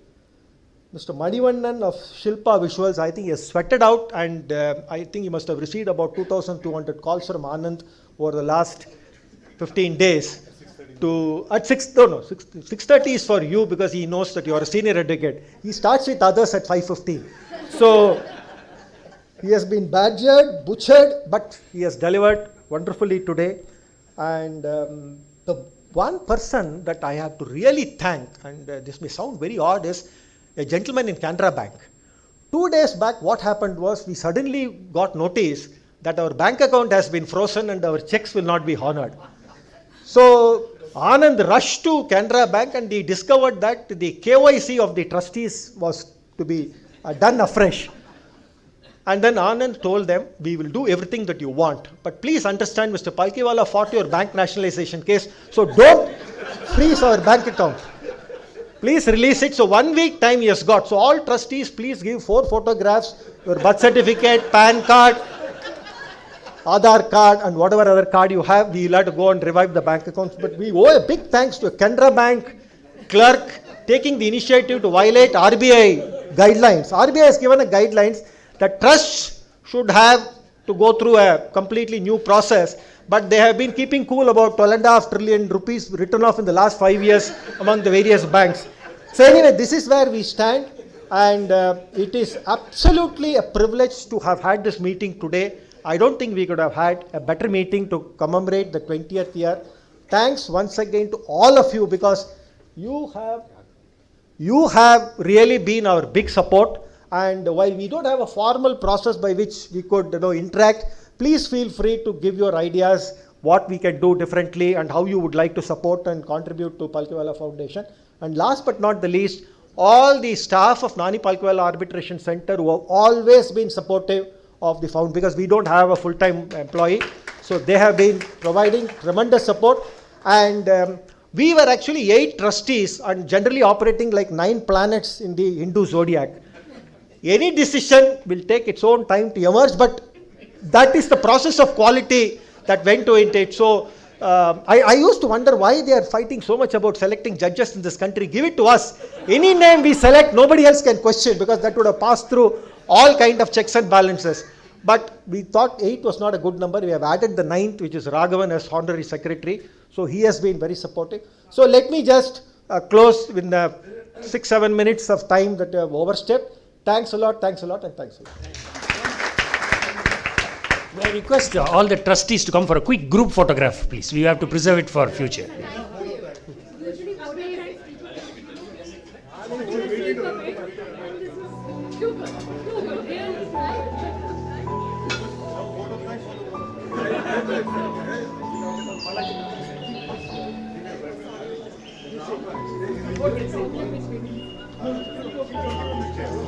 Sir.